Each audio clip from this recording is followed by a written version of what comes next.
Welcome into Spillane Field for a Wednesday night matchup. A great weather day as the Wareham Gatemen are set to host the Brewster Whitecaps for the second time this season. Jack Sadighian alongside Nick Magas. And Nick, only 7 games left for the Gatemen.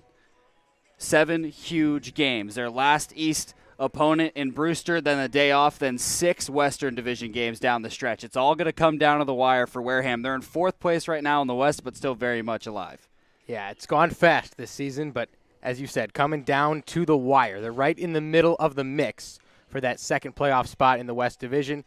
Just 7 games left. 6 of them will come against West Division teams. They're going to be tough games right now. The Gatemen coming in to this game in 4th in the West, but they're right behind a good Cotuit team and a very good Falmouth team, and they're going to be battling it out the rest of the way.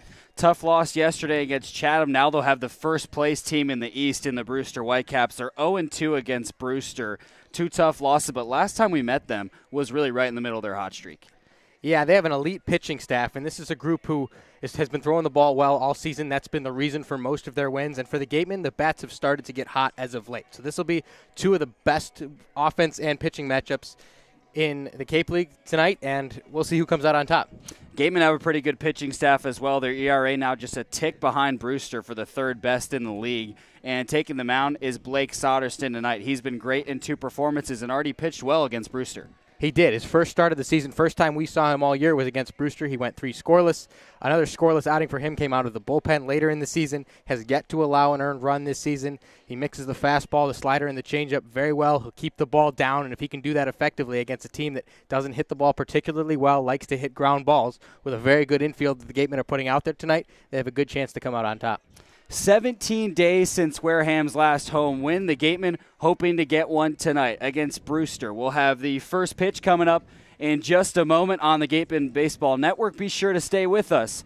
We'll give you some of the starting lineups, the pitching matchups, and everything, including first pitch in a moment.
Moments away from first pitch on the Gateman Baseball Network, Jack Sadighian, Nick Magas. And we'll run through the Brewster Whitecaps lineup quickly. Leading things off, it's Porter Brown in right field, batting second, Spencer Jones in center, third, Tony Bullard at third base. In the cleanup spot, Jake Thompson at first, batting fifth, Will Simpson. He's the DH today. Batting sixth, Chad Castillo in left field, seventh, Curtis Byrne catching, eighth, Nick Biddison at second base, and ninth, Trey Faltini at shortstop. Nick, this is a Brewster lineup that has some decent bats, but hasn't necessarily been great 1 through 9. Who are you looking at as some of their best guys tonight? Well, Spencer Jones is the guy who intrigues me the most. Getting the start in center field tonight, and he's 6'7", playing out of Vanderbilt. And I asked, I think, throughout the question just before the game, when's the last time you saw a guy standing at 6'7" playing center field? And someone actually said Aaron Judge, which is a very good answer. But let's be clear here. When the last time you saw someone who's 6'7" doing something in center field is Aaron Judge, that means he's a guy to watch out for. Spencer Jones has tremendous speed. He's a very good hitter. He's in the 2-hole tonight, 276 on the CCBL season, 3 home runs, 14 RBI. And so he's a guy who can do it all for this Brewster lineup and has stepped up in a big way after the departure of some of their guys that were drafted who were on this team the first time these guys met here at Spillane Field. For the Gatemen, leading things off, Tres Gonzalez in right field, Jim Jarvis batting second at short, batting third, Tommy Troy at second base, batting fourth, Owen Diodati in left, fifth, Jimmy Crooks catching, sixth, Cameron James at the DH spot, and batting seventh, Kellum Clark at first, eighth, Jack Brannigan at third, and ninth, Cade Fergus in center field. Gateman bats have been much hotter recently, Nick, especially the top of the lineup. Well, forget about hit streaks, at least for the moment. Let's talk about home run streaks. Jim Jarvis hadn't hit a home run all season in the CCBL, now has 2 in the last 2 games. He is leading the Gatemen in home runs over the last 2 games. He's looking for his 3rd in a row tonight. Not sure if he'll be able to do it. The wind is blowing in a little bit. Not saying he had help a couple nights ago, but either way, he's back in the 2-hole tonight, showing off some pop in the bat, which is what we love to see from the shortstop, Jim Jarvis. Tres Gonzalez, of course, continues to swing it well. Tommy Troy doing the same thing in the 3-hole. And before we get to them, we'll throw it to the Brewster lineup, who will lead off this ball game. Porter Brown stepping in. Left-handed hitter. Plays for TCU. 2 for 4 with an RBI last night against Orleans. And Blake Soderston, the right-hander, with his first delivery, a fastball outside for ball 1. Soderston, 7 1/3 innings pitched on the Cape League season. 2 appearances. This is his 3rd appearance, 2nd start. The 1-0, a fastball for a strike on the outer edge. Mainly a fastball slider mix from Soderston. Gatemen have Diodati in left field, Ferguson center, Gonzalez in right, as that pitch is another fastball for a strike on the outer edge. 1-2 to Porter Brown. Kellum Clark at first, Tommy Troy at second, Jim Jarvis at short, Brannigan at third, and Jimmy Crooks behind the plate. Porter Brown leading things off, the 1-2 pitch. Another fastball outside. 2 balls and 2 strikes to Porter Brown, the right fielder for the Whitecaps today. The 2-2. Swung on and missed. A nice start for Soderstrom. Gets the strikeout, and he pretty much used all fastballs that at bat. Good start for Soderstrom. Has not allowed an earned run on the Cape League season. Made his first start at Brewster last week. 3 innings pitched, gave up 1 hit, and was very good a few times through this Brewster lineup. So we'll see if he can continue that success tonight, and a good start for him right there, striking out Porter Brown to lead things off. Another left-handed hitter, Spencer Jones, now at the plate. 6'7", 225 pounds. The first pitch to him is a strike. Jones hitting .276 with 3 homers and 14 RBIs. Playing center field today and out of Vanderbilt. The 0-1 is roped right off of Kellum Clark's glove. He should have had a play. Now Soderstrom tries to cover the bag, and the toss to him is towards the Gateman dugout. Crooks backs it up. Not a pretty sequence for Kellum Clark over at first, and Spencer Jones is safe. Well, that's just an interesting play. Off the bat, probably some funky spin, either knuckling when you have a line drive that hard or tailing when you get it off the end of the bat toward the line. I think it got on Kellum Clark a little bit quicker than he expected and was probably moving. Not to say that he shouldn't have made that catch fairly easily. Now the right-handed hitter, Tony Bullard, at the plate. Playing third base today. The first pitch to him is a fastball low. Bullard out of Arizona made his Cape League debut on Sunday. Through 3 games, he's 3 for 12 with a double and an RBI. That pitch to Bullard, cut on and missed. Runner on first, 1 away in the top of the first inning. Scoreless between Brewster and Wareham. Just 7 games left, including this one for Wareham, a day off tomorrow before 6 straight Western Division games as that breaking ball is swung on and missed. Now a ball and 2 strikes to Bullard.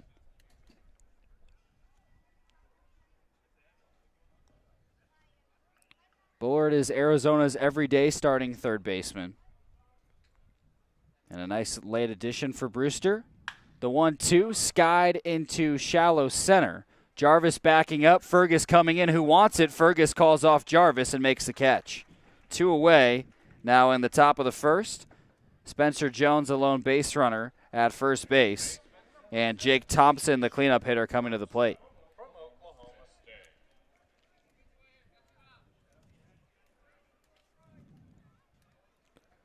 Jake Thompson's been to his fair share of schools. South Dakota State in 2017, Palomar Community College in 2018, redshirted at Kentucky in 2019, finally settling in at Oklahoma State for these last couple seasons. Playing first base today. Soderstrom throw to first. Nearly got Jones, but he dove back into the bag safely. Thompson 3 for his last 7 with a 3-run homer against Harwich on Monday. This game, Brewster won 4-3. They're currently first in the East, ahead of Harwich. The magic number for the Whitecaps, 3 games. Any combination of wins or YD losses gets the Whitecaps into the postseason. Should be very doable for them over the last 7 games. First pitch to the lefty, Jake Thompson, is a fastball outside.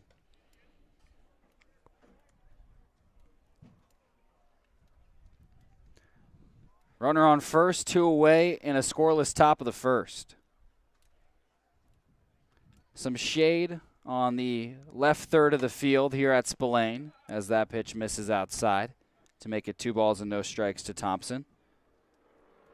A light breeze coming in from right, as you mentioned, Nick.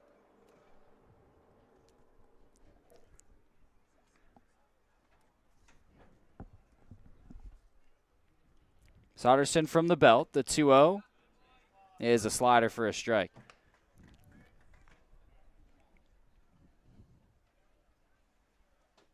Mostly fastballs and sliders so far from Soderson. Not afraid to come with that changeup, though, especially to left-handed hitters. The 2-1, a fastball just outside. Does it give Brewster a slight advantage that they've already seen him before? Oh, it absolutely does. Talk about third time through the order. That's a big advantage for hitters, getting to see a pitcher a third time in a given game. But these guys have gotten to see him, some of them, for 3 at-bats already. The 3-1 is a fastball that just catches a high outside corner to make the count full.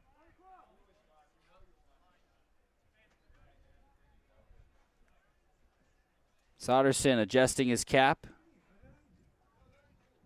Now kicking around some dirt on the mound near his landing spot. Full count for Jake Thompson. Runner on first, 2 away in the first frame. The payoff pitch is a fastball outside. Thompson walks. Spencer Jones advances to second. And Will Simpson, the DH, comes to the plate.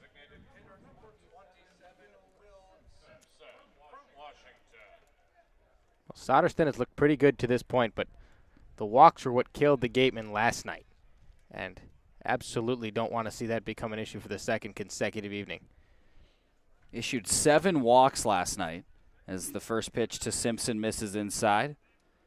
That was after they were walked 8 times by YD the night prior. Walked 8 times and hit by 5 pitches in that game. Ended up winning 12-2. Simpson 4 for his last 9 with a home run. The 1-0, a fastball low. Crooks is going to go talk to Soderson on the mound. 12-2 win felt nice, but when they give you 13 free bases, you better put up double-digit runs. They did swing the bat well that night. Cameron James, of course, with the grand slam. Jim Jarvis with his first home run of the season. Not to take anything away from the Gateman hitters who really showed up on the road a couple nights ago. Crooks back behind the plate. Simpson on the season hitting .234 with 3 home runs and 12 RBIs. Runners on first and second, 2 away, and a scoreless top of the first. The 2-0. That is grounded just foul. It actually bounced back into fair territory, but first bounced just foul of the third base line.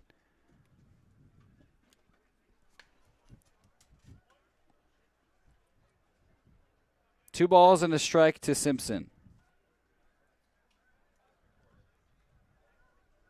Out of the University of Washington.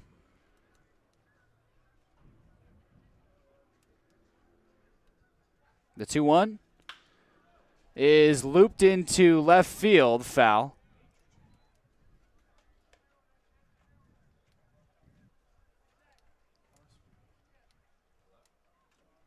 Now 2 balls and 2 strikes to Simpson. An error and a walk.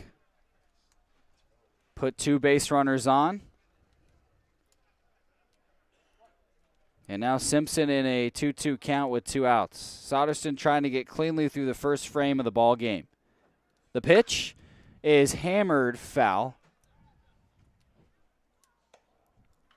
Well, I'm surprised Soderson went back to that pitch. He hung a slider and got away with it a moment ago. Ripped it just foul down the left field line. Tried to come back with the same pitch. Got the same result, but you're only going to get away with that so many times in a row. Now he shakes Crooks once. We'll see what he comes with here. Has to be the fastball, right? 2-2. Slider again, and he got him to swing and miss. An error and a walk put 2 Whitecaps on base, but they're left stranded. And we're scoreless heading to the bottom of the first on the Gateman Baseball Network. Cape Cod Coca-Cola thanks you for supporting the Cape Cod Baseball League and for refreshing yourself with ice-cold Coca-Cola products.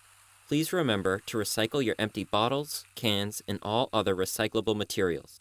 It takes only 6 recycled plastic bottles to make a new baseball cap.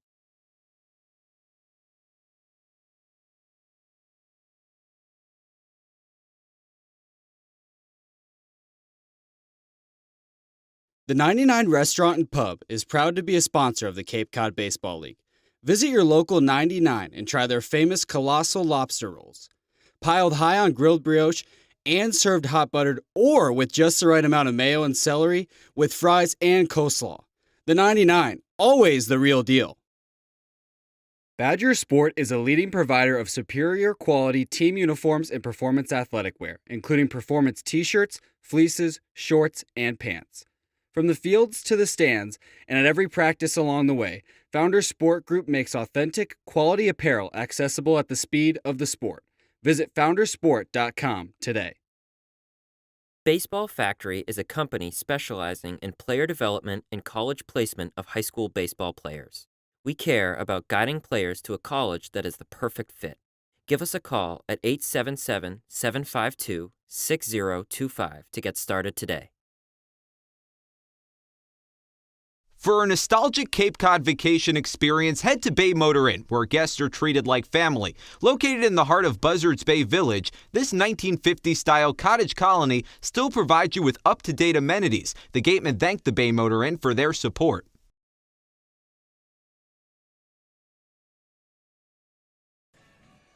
Brewster leaves two stranded in the first frame, and we're scoreless as we head to the bottom of the first. Jack Sadighian, Nick Magas. And on the mound for the Whitecaps is Teddy McGraw, the right-hander, out of Wake Forest. Well, McGraw's had a decent summer. 4.05 ERA. This is his sixth appearance, and he's been pretty good. Struck out 20, walked just 10 across 20 innings pitched. Longest outing of the season was 5 innings to start the game against Chatham. Got through that one scoreless. And we see him here in Wareham for the first time this season. Keep an eye. Well, we'll do our best to convey to you the velocity. Sometimes, once in a while, you get a guy who comes on the mound and makes you really disappointed that there isn't a velo gun on the scoreboard here at Spillane Field. McGraw up to 98 with the fastball. He'll sit between 94 and 96. And that'll be the pitch he relies on most going through the Gateman lineup, especially the first time around. He'll start off against the right fielder, Tres Gonzalez. 4 of the first 5 hitters for the Gatemen are left-handers, including Gonzalez. And the first pitch to him is a fastball low. Gonzalez on a 9-game hit streak. He's 6 for his last 10. Has a .317 average at the moment. That is 5th best in the league. The 1-0 is grounded weakly to the right side. That's taken on a slide by Biddison in shallow right, but he doesn't have a throw. Gonzalez safe at first. 10 games where Tres Gonzalez has a hit.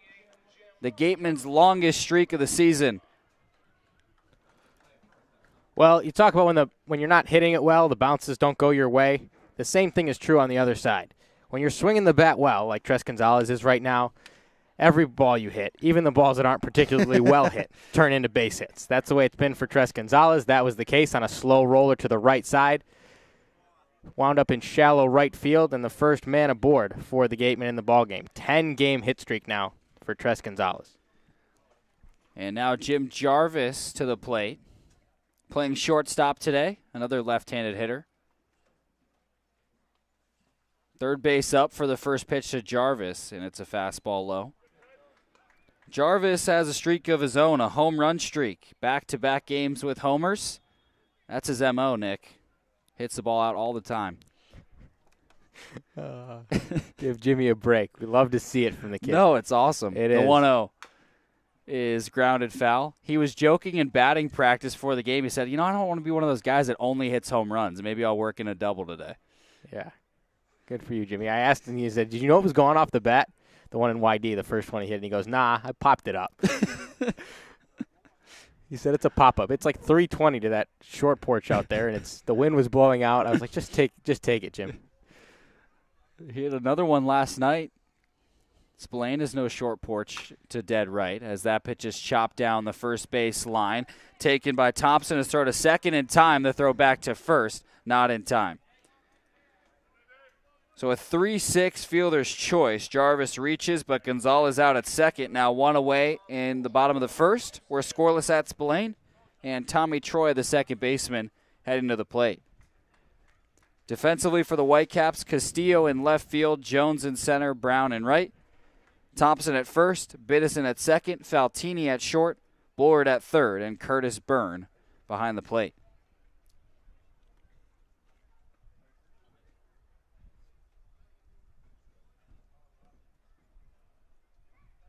First pitch to Troy, a breaking ball inside. Troy hitting .286. That's tied for 10th in the league with 2 homers and 11 RBIs.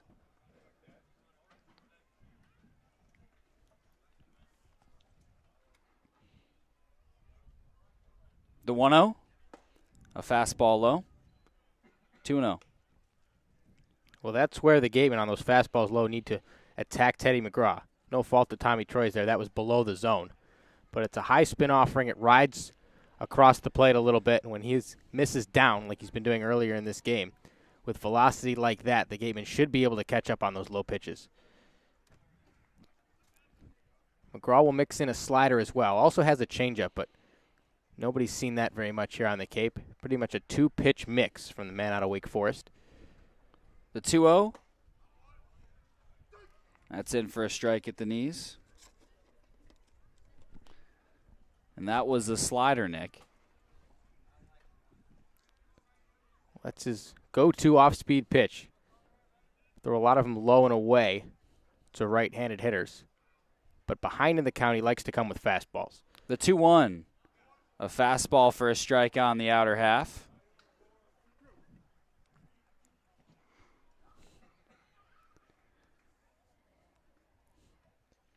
Fastball been up to 98 this summer. Should sit between 94 and 96. The 2-2 is grounded up the middle, taken by Faltini. He steps on second. His throw to first is in time. A 6-3 double play retires the first inning. And we're scoreless through 1 on the Gateman Baseball Network.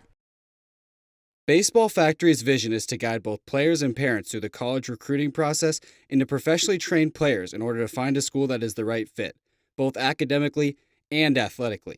Contact us at 877-752-6025.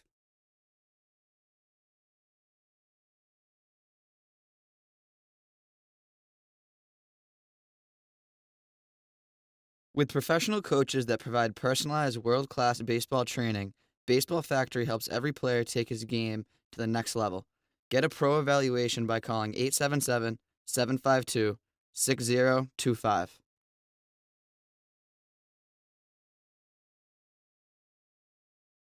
One of the area's best restaurants is located right up the street, Brewfish Bar and Eatery. Brewfish offers 20 rotating craft beers on tap and creative pub food. Check out their off-the-menu brunch with a Bloody Mary bar and $5 mimosas on Sundays. Join us for outdoor dining and drinks under the tent or for live music, located on Route 105 in Marion. Cape Cod Healthcare is committed to coordinating and delivering the highest quality healthcare services which enhance the health of all Cape Cod residents and visitors. You can expect this level of patient-centered care throughout our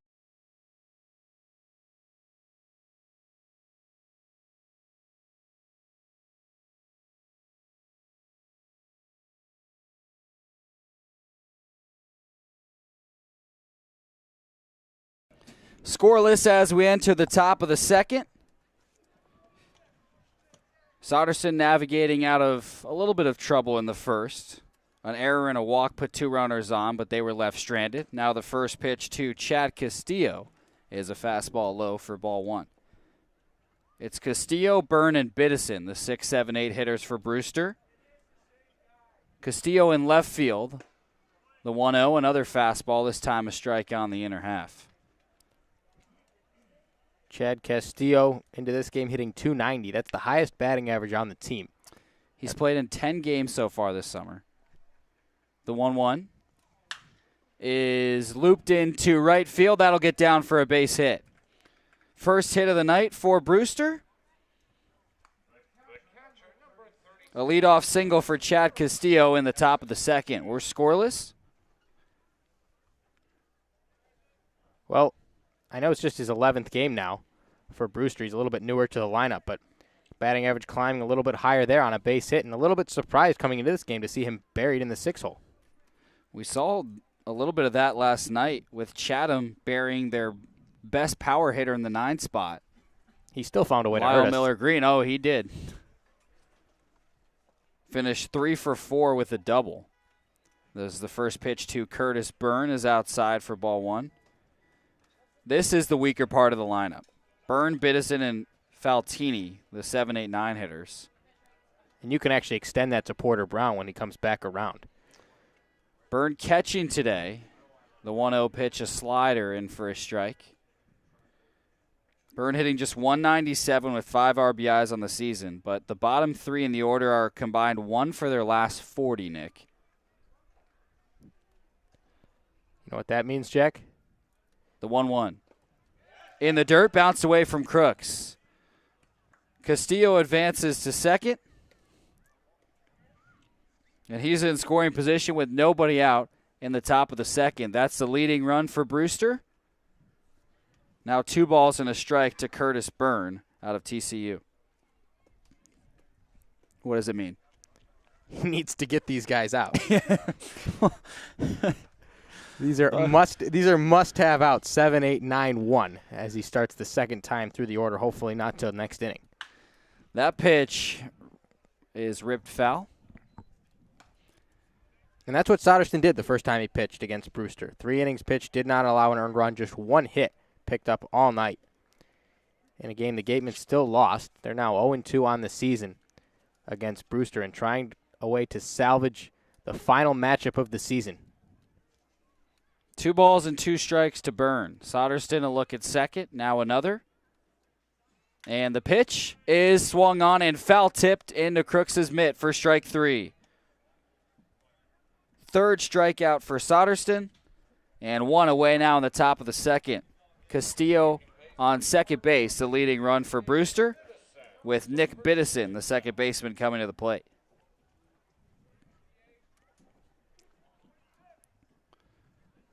Well, he got the 7-hitter, Nick. All right, 2 to go. The first pitch to Biddison, a slider right down the middle for strike 1. Biddison out of Virginia Tech, hitting 138 with no homers and 9 RBIs.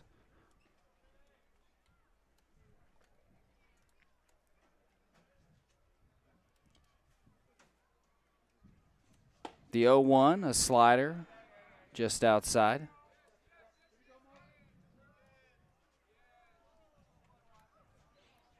This is a Brewster team that doesn't get a lot of hits. They have the 2nd worst average in the league, but they know how to get on base. A .336 team on base percentage. That's above the league average. And they wreak havoc on the bases. The 1-1. Cut on and missed. Pretty slider from Soderstrom. But it's the pitching that's carried him through this whole season. They come in at first place in the East, and that's due to a 3.30 team ERA, good for 2nd in the league. And kind of puzzling for Wareham. Their pitching staff just behind Brewster in ERA, but hasn't translated into wins. The 1-2 pitch is a slider low and outside.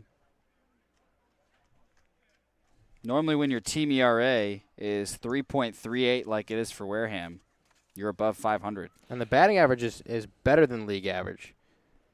They're hitting .240 as a team. They're in 5th. And you know what that comes down to, Jack? We've been talking about all year is situational hitting. That pitch, a slider outside. Now a full count to Biddison. It's situational hitting and base running.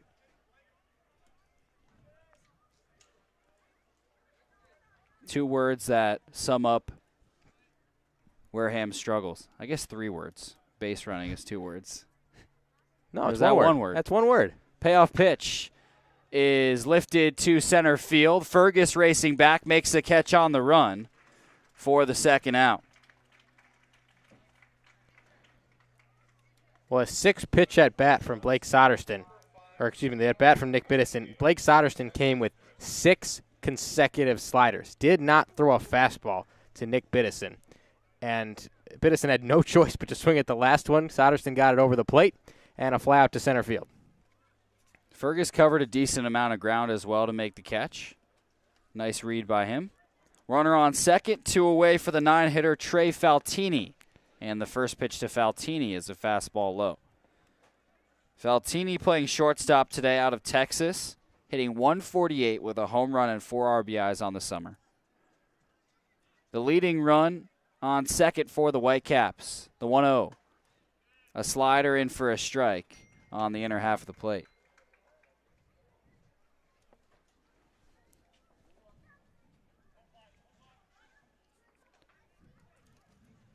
Faltini 1 for his last 13.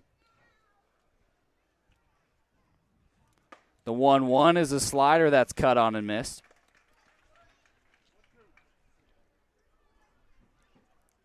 Well, it's essentially two different sliders from Blake Soderstrom. He can throw the one where he gets it over the plate, like he did a number of times to Biddison a moment ago, and then there's the one that he starts looking like a strike and sends it away from right-handed hitters. That's the one that fooled Faltini a moment ago. The 1-2 fouled over the right side. Soderstrom gave up a leadoff base hit, and then a wild pitch put Castillo on second with nobody out.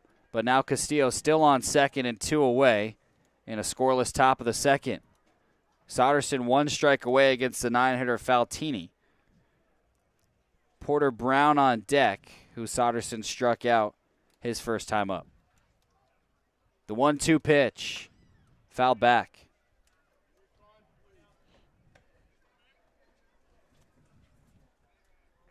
Faltini playing for the University of Texas during the regular season.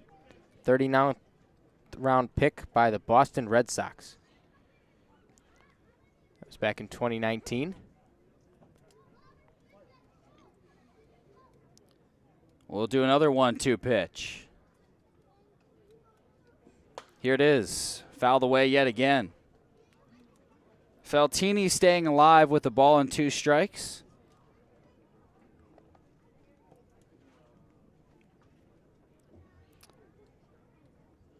He's been Texas's starter at shortstop ever since his arrival in 2020. Started 66 games for the Longhorns this past season. Back in high school, though, played all 9 positions. Another 1-2, and again Faltini fouls it off. He has now fouled off 4 straight pitches.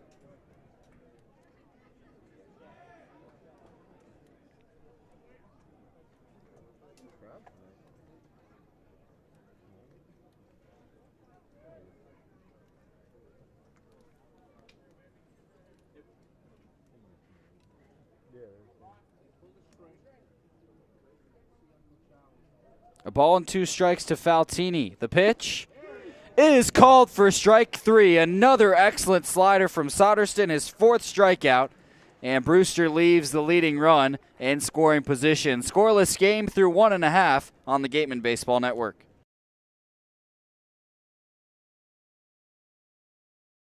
Cape Cod Healthcare is committed to providing tools and resources for your sustained well-being. We recognize the vital role of preventative medicine in your health journey and want to help you not only get well, but stay well.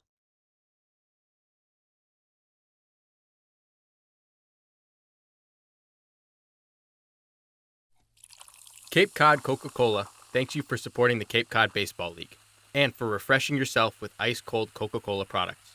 We offer over 400 different beverage choices on Cape Cod to quench every thirst, and more than 150 of those are low or no-calorie options. Earn a bachelor's or master's degree, complete a certificate, or take a single course through the Division of Continuing Education and Graduate Studies at Curry College. In-person and high-flex classes run days, evenings, and weekends in Milton and Plymouth. To learn more about the programs in business, accounting, criminal justice, education, nursing, and more, visit curry.edu.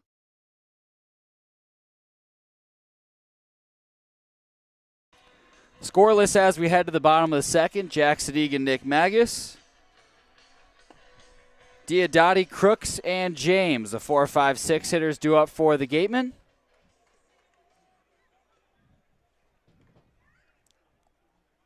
Diodati, a guy who absolutely needs to get it going for Wareham if they want a chance to make the playoffs and make a run in the postseason should they get there. Diodati had the best start of the Gatemen. I still consider him the best hitter on this team, but it has been a quiet last couple weeks for big number 12. The first pitch to Diodati is a fastball that's cut on and missed. He's hitting 250 now. That's an average that's dipped about 30 points over the last few weeks. 7 home runs, good for 3rd in the league, and 22 RBIs. That's tied for 5th in the league. The 0-1, high and outside. And that gives you an idea of what kind of start he got off to. Those numbers, 3rd in home runs, 5th in RBI, and he really hasn't done much over the past few games. Diodati out in left field yet again today as that pitch is chopped foul at the Gateman dugout. A ball and 2 strikes to Diodati. He has started 30 of the Gateman's 31 games and left. And had 1 day off. Just going to say that day off came a couple days ago, and can't help but think that probably has at least something to do with the struggles he's having. That pitch low and away. Now 2 balls and 2 strikes to Diodati. So difficult to play every single day. And even more difficult for Diodati, who is in the lineup every single day. Being played straight up defensively. There's a slight shade from the center fielder, Jones, towards left center. The 2-2 is swung on and missed. A fastball that got by Diodati. McGraw's first strikeout. And now 1 away in the bottom of the second. Nobody on for Jimmy Crooks. Scoreless game at Spillane. And Crooks, who's catching today, swinging the bat pretty well, Nick, on a 5-game hit streak. 3 RBIs over the last 2 games. And he chatted with Julia Joseph, our sideline reporter, before the game. The first pitch to him, a breaking ball upstairs.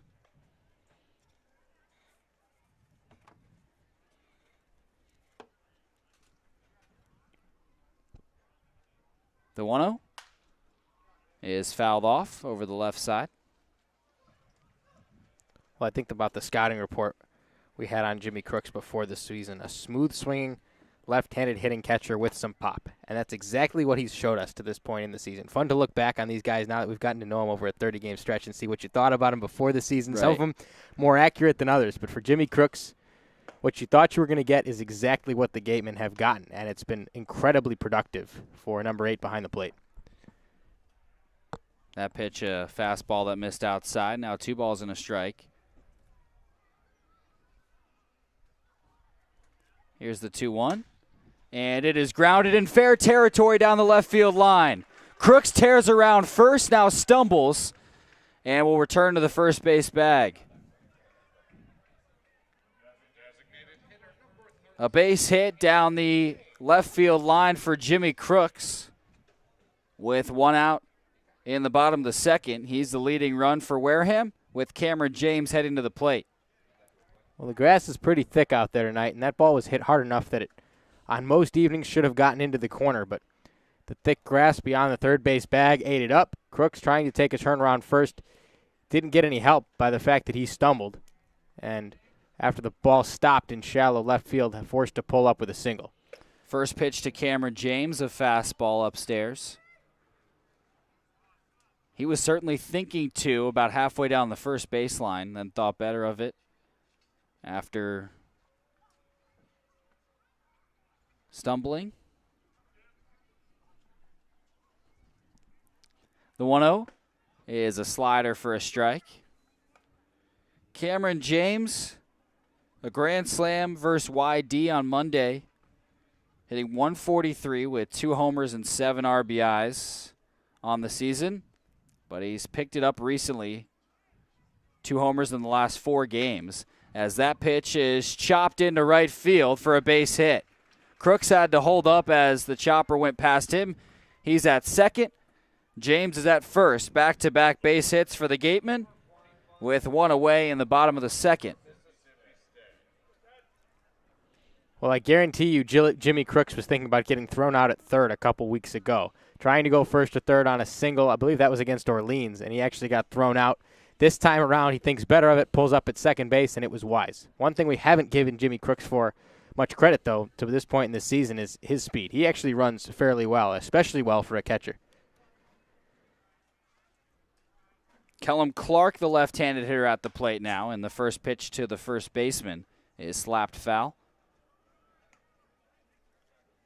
Went to the backstop.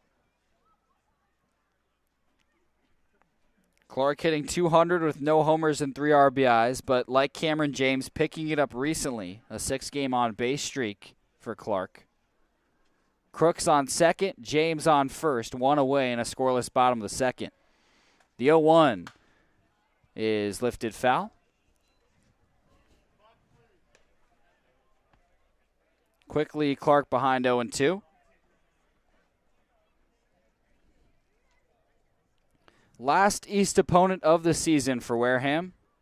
Then 6 straight West Division games for a tight race for second in the West.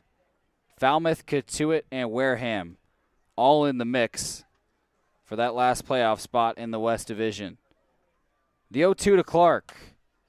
Fouled away. And it's bittersweet for us, Jack, because there are some very nice ballparks in the East, but it makes our road schedule from here on out a heck of a lot easier. The final road trip for the Gatemen, Katuitt, Falmouth, and Bourne. I think and those are much easier trips than heading down to Brewster, for example, or Chatham, Harwich, all a bit of a hike from here in Wareham. But you said it, beautiful ballparks, and I think Chatham is my favorite overall with the atmosphere and the fans, Veterans Field. The whole thing combined is probably the best in the Cape League. The 0-2, Clark checks it up, takes it low for ball 1. But nothing like making the trip to Orleans on a Sunday evening. What did it take us 2 hours? Well, it was Saturday. It was Saturday, that's right. The worst day to be driving into the Cape. No question about it. Took us an hour to get to the bridge. A ball and 2 strikes to Clark. The pitch is a chopper up the middle. Faltini has it, goes to second for 1. The throw to first is not in time. Kellum Clark hustling down the baseline, beats out a double play. Just a 6-4 putout. Now runners on the corners with 2 away in the bottom of the second. We're scoreless between Wareham and Brewster. The first real threat for the Gatemen as Jack Brannigan comes to the plate.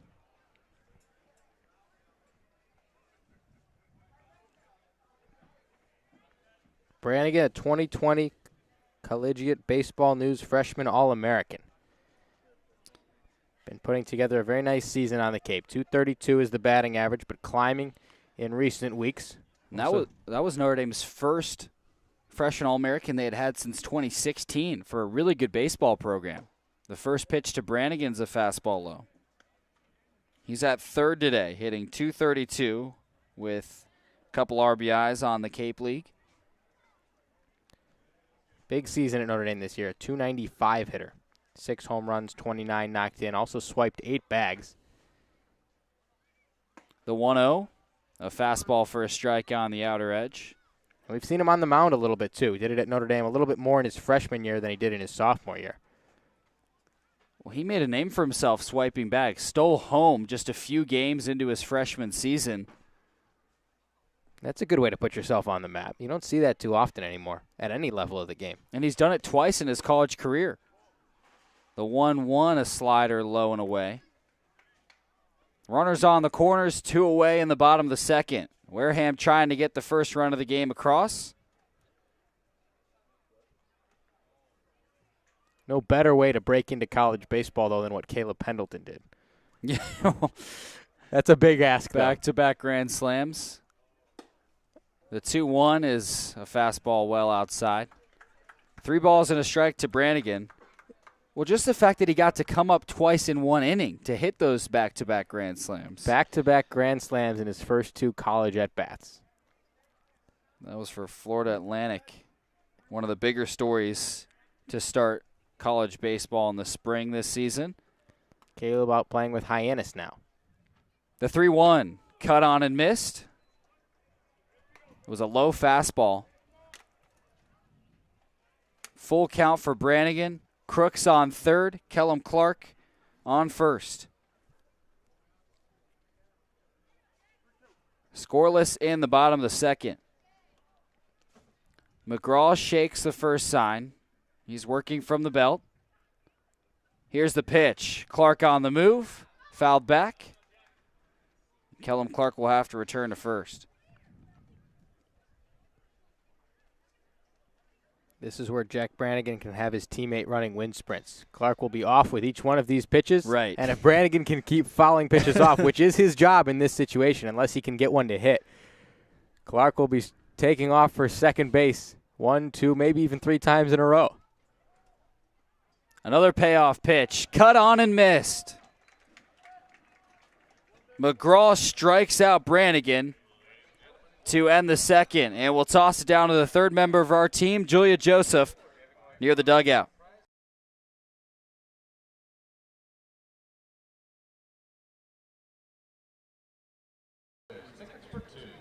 Julia Joseph alongside Cade Kern. Cade, last night you went 2 for 4 at the plate with 2 doubles. How do you think you measured up against Chatham's pitching? I was definitely happy with how I did yesterday.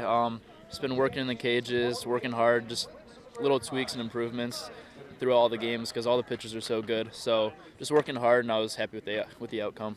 What has been your biggest challenge facing these pitchers in the Cape?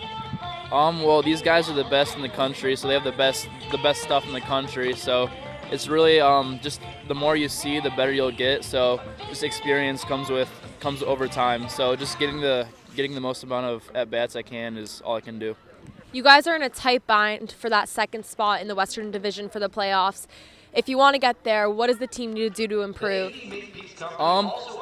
We have all the tools to be the top in our conference. So we just need to put it all together. It's been either hitters one day or pitchers the other. So we just need to stick together and put it all together, and we'll be good. Great, thank you, Cade. Thank you. Back to you.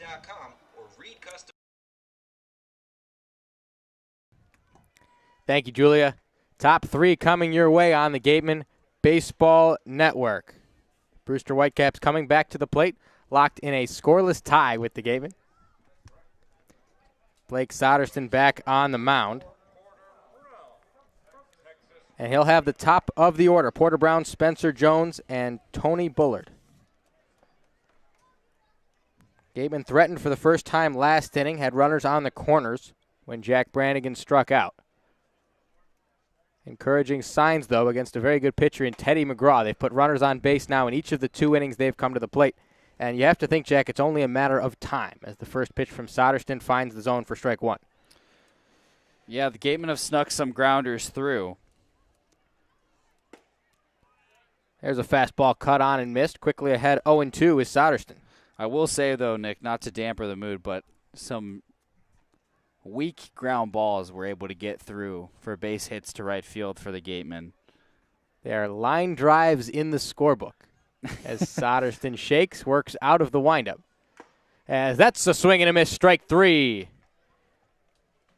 Good pitch right there to Porter Brown. 5th strikeout of the game for Soderson. And he's done what he's needed to do. Take advantage of the weaker hitters. The bottom 3 in the lineup and Porter Brown all hitting under 200 and now are combined 0 for 5 with 4 strikeouts. That's exactly what you need to do if you're Soderson. Go after the weaker members of the lineup. First pitch slider to Spencer Jones falls on the back foot, cut on and missed.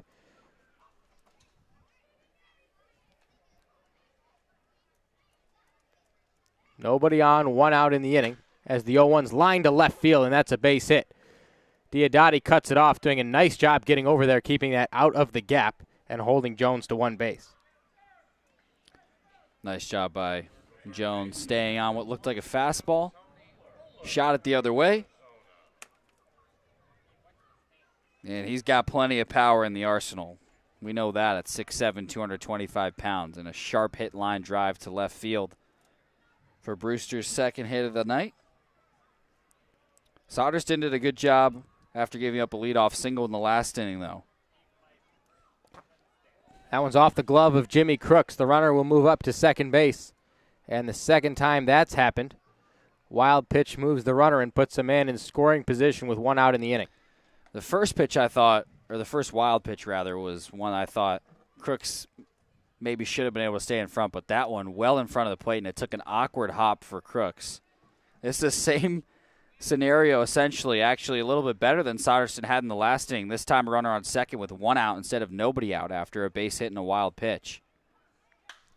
That pitch sent sky high. It'll stay on the infield. Should be an easy play for Tommy Troy, who calls everybody off and makes the catch for out number 2.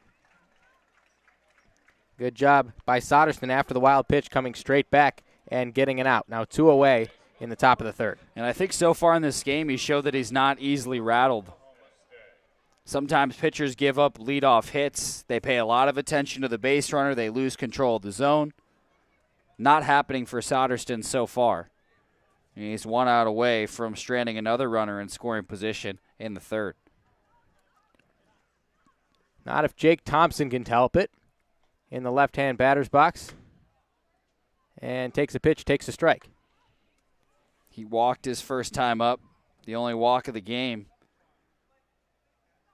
One of Brewster's MOs this season. They draw a good amount of walks. You mentioned the on-base percentage, much higher than their team batting average. As Thompson waits for the 0-1, cues it foul, that goes to the backstop. Their on-base percentage is 124 points higher than their average. You don't see that often. For example, Wareham, who's relatively average hitting, their OBP is 90 points above their batting average. Jack's a stats guy in his spare time. I love it. That's a good number to have, as that one's blocked up by Jimmy Crooks. Count goes 1-2. I do dig into the numbers every day, at least league-wide. When we wake up, there's a fun fact from Jack. When we go to sleep, there's a fun fact from Jack. And at every point during the day, whether it's meals, car rides, whatever the case may be, Nick, did you know? Nick, did you know? I love it. It keeps me educated. Ball and 2 strikes on Jake Thompson. That one's popped up to left field. Diodati ranging over toward the line and makes the grab for out number 3. Soderstrom strands yet another runner in scoring position, and we go to the bottom of the third, scoreless at Spillane.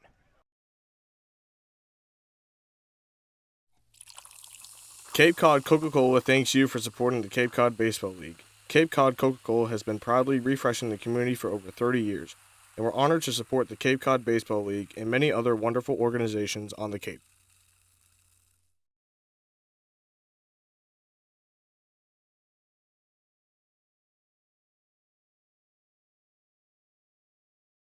Cape Cod Healthcare is committed to providing tools and resources for your sustained well-being. We recognize the vital role of preventative medicine in your health journey and want to help you not only get well, but stay well.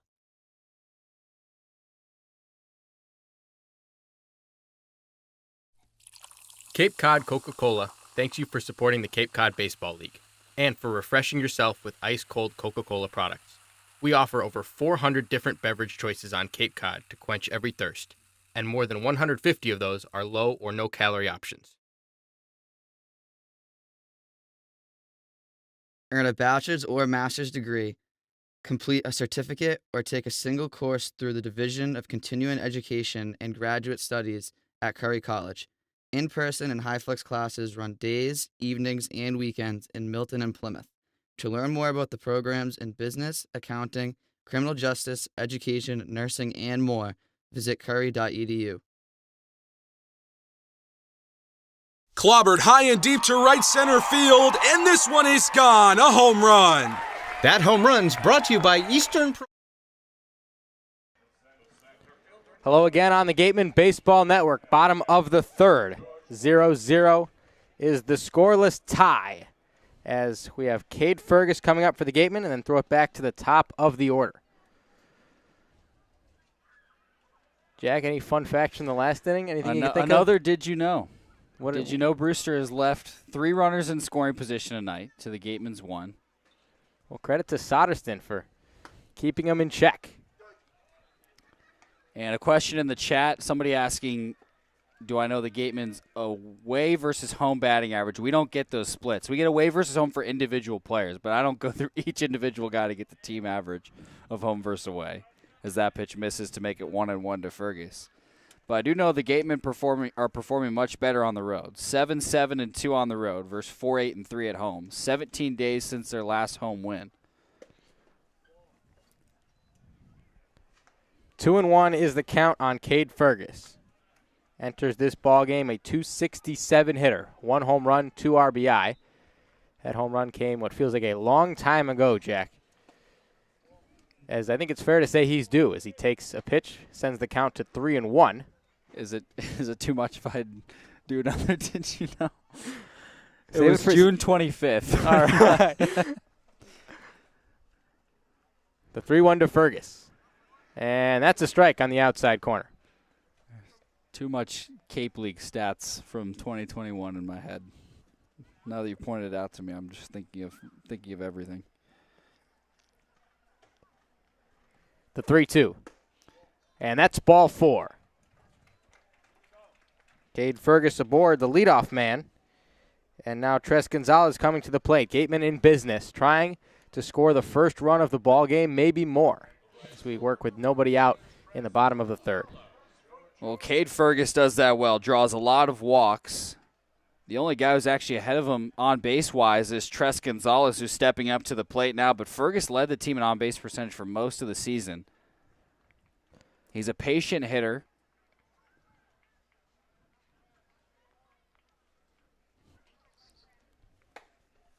McGraw out of the stretch, misses outside with ball 1.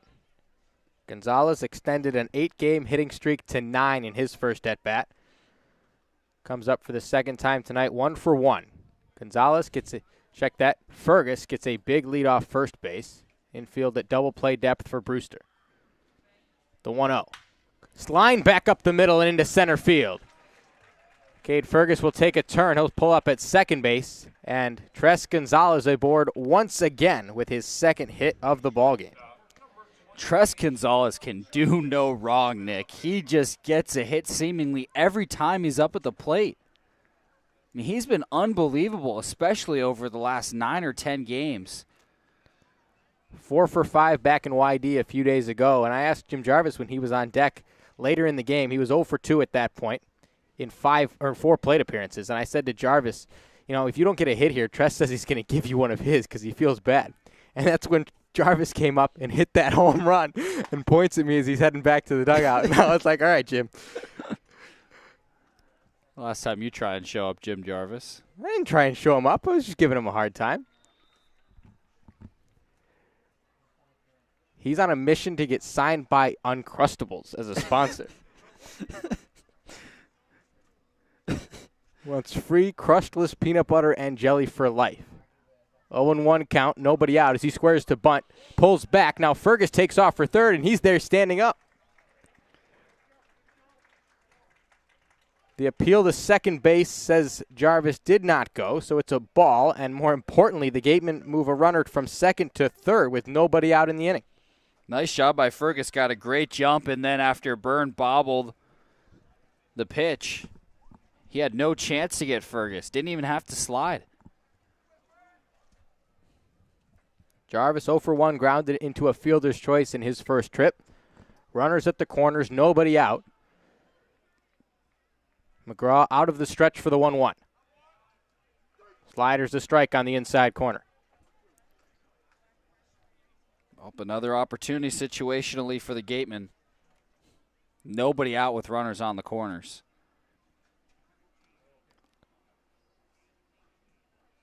So Jimmy, 2 strikes, goes back to work. Safe to say the power numbers don't come in 2-strike counts. But a ball and 2 strikes, and he has a chance to score a run as that pitch misses outside. Well, he doesn't have to hit a home run here. If he puts the ball in play, a run should score. Infield playing at normal depth around the horn for Brewster. 0-0 is the score. Nobody out. 2 balls, 2 strikes on the 2-hitter Jim Jarvis. McGraw kicks and fires. That one taken inside. Jarvis dives out of the way, and that hit him. Got Jarvis in the back foot. He comes up gingerly, and that will load the bases for the Gatemen. And a round of applause from the Wareham faithful as Jarvis walks it out down the first base line. was a slider that just got away from McGraw. Jarvis did his best to jump out of the way. It was very acrobatic, actually, in the box as he slid his feet but couldn't quite get out of the way of the pitch.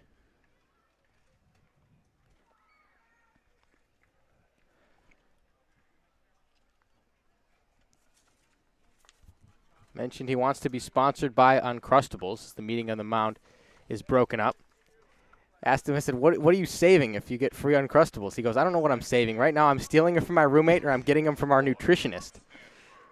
I was like, I don't know what the nutritional value of an Uncrustable is, but is your nutritionist really doing her job if that's what? Peanut butter jelly, it's a staple. It's a staple, I guess. I don't know, something tells me I had a peanut butter sandwich this afternoon. Something tells me it's not real peanut butter or real jelly. No, it's mostly sugar. First pitch to Tommy Troy, who's up with the bases loaded, is a fastball high and tight. Clearly he's an elite athlete, though. Oh, I'm not second-guessing it. I think it's great. If anyone from Uncrustables is listening out there, hook up Jim Jarvis. The 1-0 pitch to Troy. Slider misses low and away. He's got the catbird seat 2-0. Oh, and this is the catbird seat. 2-0 with the bases loaded and nobody out. He has to get a strike on this pitch, you would think. McGraw has done a nice job to this point, but running into trouble here. Doesn't want to walk Troy. We'll see what he comes with 2-0. Swing and a miss.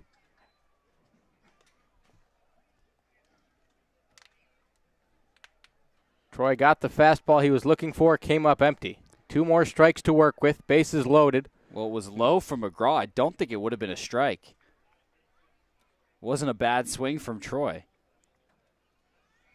McGraw throwing a lot of low fastballs. Not a ton of them have been for strikes. Troy, the second baseman, grounded into a double play in his first trip. A chance to make up for it here. Slider away. 3 balls and a strike on Tommy Troy.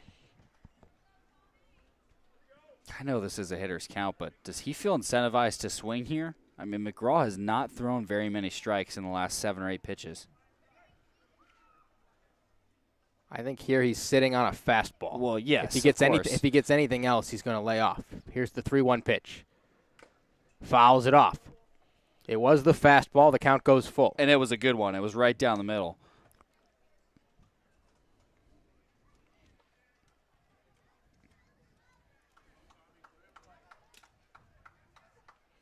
Full count, nobody out, bases juiced for Wareham.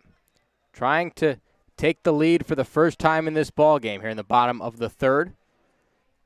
Right now it's on the second baseman, Tommy Troy. The payoff pitch. Grounded left side and through for a base hit. Fergus will score. Gonzalez around third, right on his heels. He will score. And a 2 RBI single for Tommy Troy puts the Gatemen on top.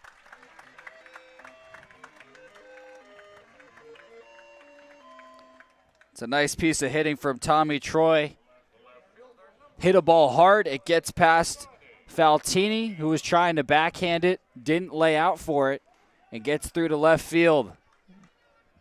An early lead for the Gatemen. I know it all too well from last night and from their last game against Brewster. They were up 2-0 against Chatham before 9 unanswered from the Anglers, and up early against Brewster before the Whitecaps scored 5 or 6 unanswered. Sweeping breaking ball caught on and missed by Owen Diodati.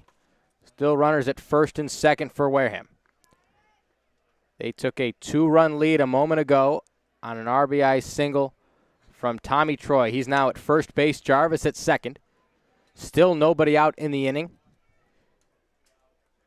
McGraw kicks and deals the 0-1. Another breaking ball, another swing and miss from Diodati.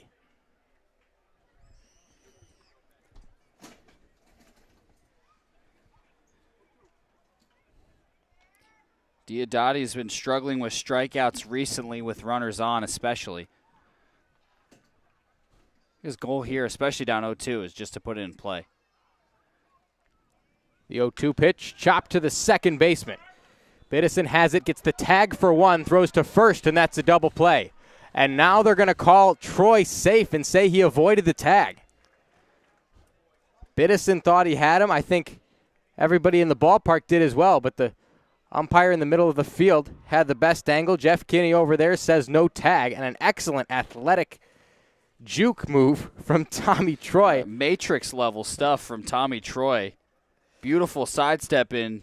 Jamie Shevchik in his 7th season as Brewster's manager out in a huff on the third base line. I think he could have possibly an argument that Troy was out of the baseline, although it did not seem to me like Troy got out of the baseline. I think that was just a good deke and a runner safe at second. Well, the umpires will meet. I can't imagine anybody has anything to overturn this call, but we've been wrong before, Jack. We have.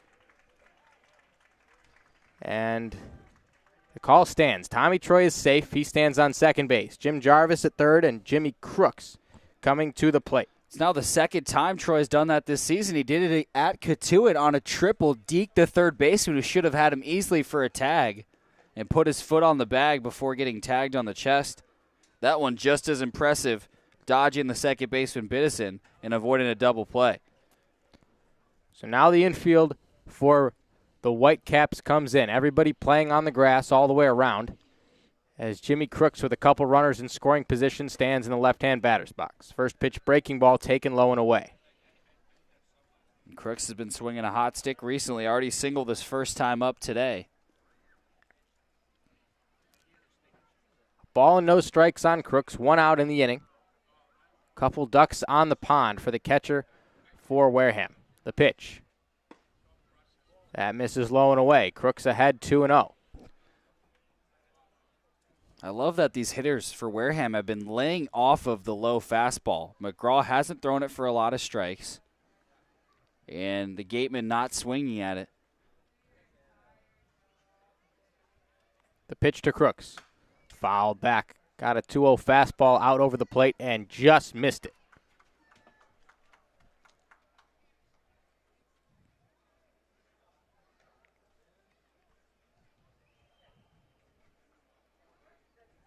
McGraw gets a new baseball. Steps back atop the mound, working from the first base side of the rubber. The right-hander out of Wake Forest with a 2-1 count on Jimmy Crooks. Here's the pitch. That's taken outside for ball 3. Nice job by Crooks. Hasn't gotten anything inside that he would swing at. It's been all outside and low for McGraw. Crooks singled his first time up. This would be a good time for another base hit. The 3-1. Chopped foul right behind the plate. Same thing. Almost deja vu between Tommy Troy's at-bat and Jimmy Crooks. Both got ahead 2-0. Then 3-1. Then fouled off a 3-1 pitch to go 3-2. First 3-2 pitch Tommy Troy saw. Ripped it through the left side for a base hit. Crooks with a chance to score a couple runs. 3-2, 1 out. 2-0 lead for the Gatemen as we wait for the payoff pitch. Here it is. Checks it up, and there's strike 3.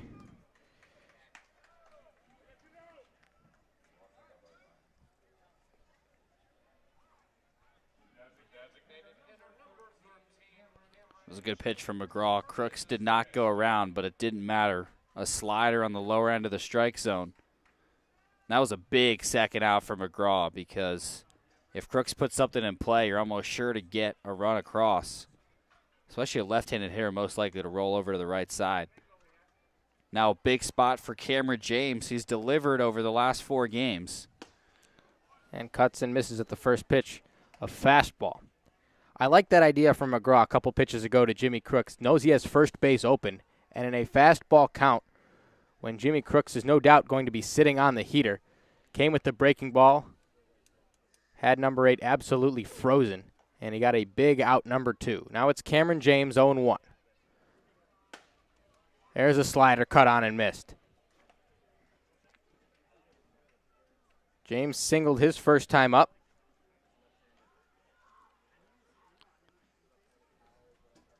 Base hit here would score a couple. Tommy Troy at second, Jim Jarvis at third.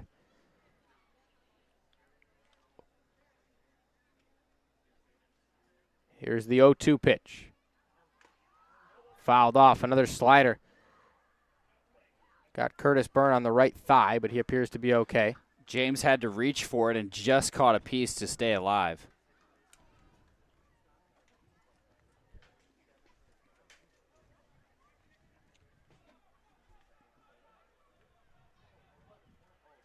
So we'll try it again. No balls, 2 strikes on Cameron James.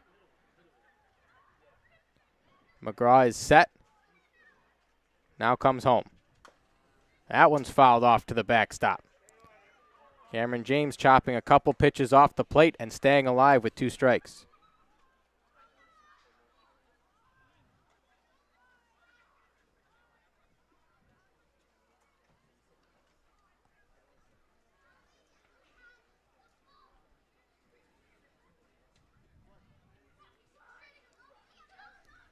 Wednesday night baseball at Spillane Field.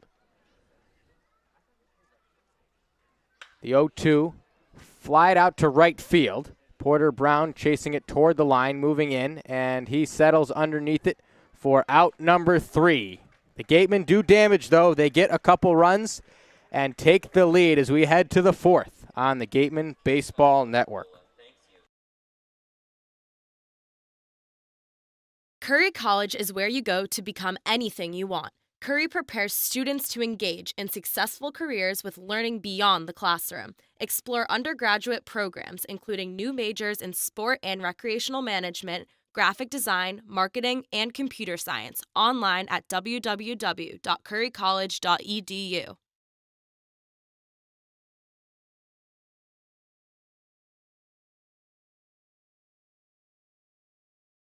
Whether you are recently retired or still working, Fairway Financial can help you create clearly defined retirement income strategies to help protect your wealth, create guaranteed income for life, and provide a legacy for your family.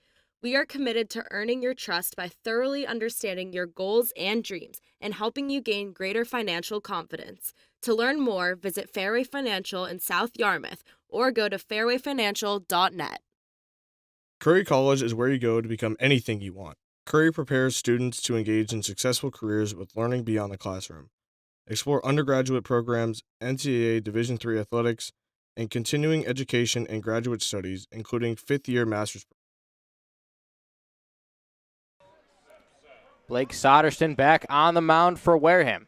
He now works with a 2-0 lead. The Gatemen picked up a couple in the bottom of the 3rd, and they go ahead of Brewster. Thanks for joining us on the Gateman Baseball Network, where the first pitch from Soderson gets over the plate, foul tipped into the mitt of Jimmy Crooks, and there's strike 1.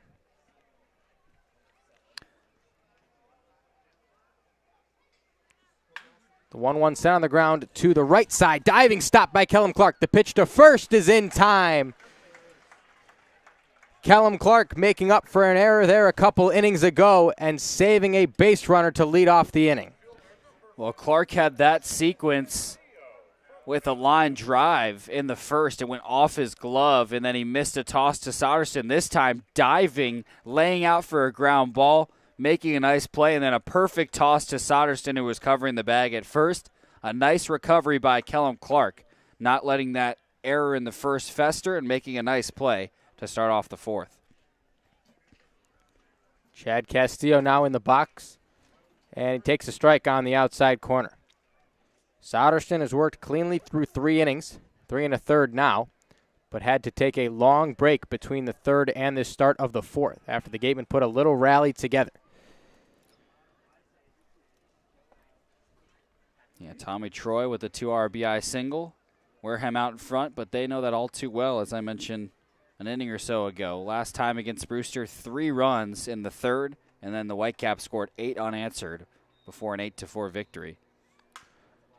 The 0-2 pitch to Castillo's fouled off out of play to the left side. But that was also Soderson's debut. So after he went 3 innings, he was done. You see that a lot with guys making their debut. They don't want to push themselves too hard when they haven't pitched in a while. But now Soderson has a couple outings under his belt, and he can extend. Try the 0-2 again, fouled off in the same spot. Castillo singled his first time up. And his pitch count isn't ridiculously high, 62 pitches now. I would assume this would probably be his last inning of work. We saw him go 4 1/3. That's been his longest outing of the 2 outings he's made in the season, as Jimmy Crooks thought he had strike 3 and was halfway done with sending it around the horn before he pulled up. It's ball 1, and the count is 1-2 on Chad Castillo.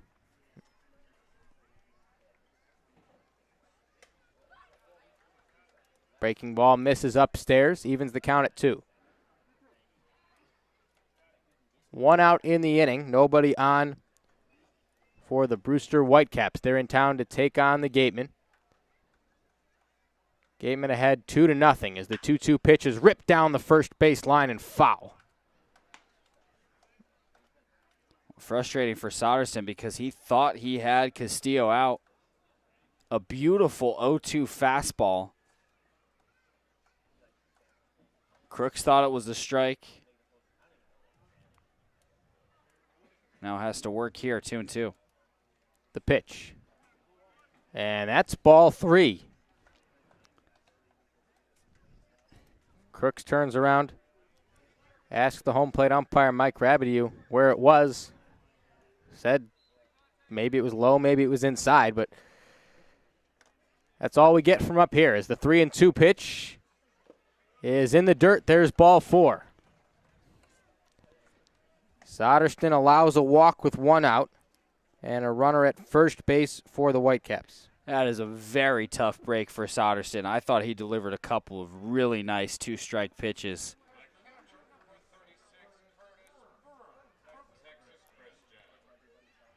Reminds me a little bit of what happened to Carter Rustad last night. Thought he struck out a guy looking and ended up on the very next pitch giving up a home run. Well, we've seen Soderstrom do well after giving up hits. Now, after a questionable walk, can he keep his head on straight?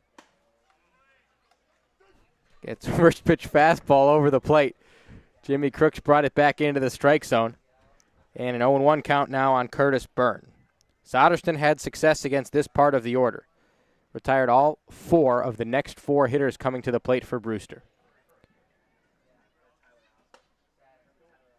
Breaking ball stays upstairs, evens the count at 1. Chad Castillo walked a minute ago. He stands on first base. 1 out in the inning. And this is that vulnerable 7, 8, 9 group for Brewster. The 1-1. Swing and a miss. That was a good slider, Nick. Swept across the zone. Past Burns' bat. One of the best pitches we've seen from Soderstrom. His fastball-slider combo is great. The 1-2. The slider again, it's tapped to the right side. Soderstrom is up with it, flips to first base, and gets the out. Runner moves to second, but more importantly, out number 2 in the top of this 4th inning. Nice job by Soderstrom. Forces a weak grounder. Gets the out at first. So this is Nick Biddison starting at second base tonight, a 138 hitter coming into this game. Saw Soderstrom for a 6-pitch at-bat in his first trip. 6 sliders was the pitch sequence, if you can even call that a pitch sequence. So we'll see what Soderstrom comes with here. What do you know? First pitch slider, it missed outside. Well, I like that Soderstrom knows his identity. A lot of pitchers are always trying to add to their arsenal, but Soderstrom knows, hey, I've got a great fastball and a really good slider. Not to say he isn't working on adding other pitches, but he knows that with the 2 of them, with just those 2 pitches, he can get hitters out. Got the slider over. Count goes 1-1. Runner on second base for Brewster. 2-0 ball game in favor of the Gatemen. Nick Biddison, the batter, stands in the way of Soderstrom getting out of this inning. Slider fouled off. Now 9 pitches in the ball game to Biddison. 9 sliders. Does he deviate with the ball and 2 strikes? I think this is the one. This is where you bring your fastball. You heard it here first, folks. We'll see what Soderstrom decides to do, 1-2. There's the fastball. There's strike 3. Climbed the ladder and put down Biddison on strikes. Through 4 scoreless is Blake Soderstrom as we go to the bottom of the 4th on the Gateman Baseball Network.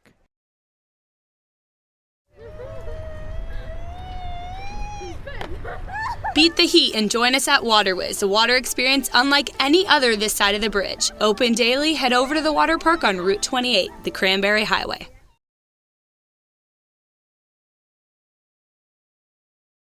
The Gatemen would like to thank Wareham Country Market for helping to feed the Gateman players and staff after games. They are located about a quarter of a mile from the field on Route 6, offering a convenience store, a Dunkin' Donuts, and a deli. Village Signs of Mattapoisett. They do it all, from logo design, trucks and buildings, to boats. Village Signs has proudly served Southern New England for over 35 years. Visit them at villagesigns.inc.com for all your signage needs. That double play is brought to you by TM Ryder Insurance Agency. Package your home and auto insurance for the perfect double play. Wherever you call home, from Boston to the South Shore to the South Coast to the Cape and Islands, Rogers Gray has you covered for all of your coastal homeowners insurance needs. Rogers Gray is a proud sponsor of the Cape Cod Baseball League. Learn more at rogersgray.com. The Gateway Tavern, located on Marion Road in Wareham, offers an extensive but not exhaustive array of menu choices. They search for the finest in foods, ranging from garden fresh produce to hand-selected seafood, and have special menus that change daily. The Gateway Tavern is proud to be the official helmet of the Wareham Gatemen.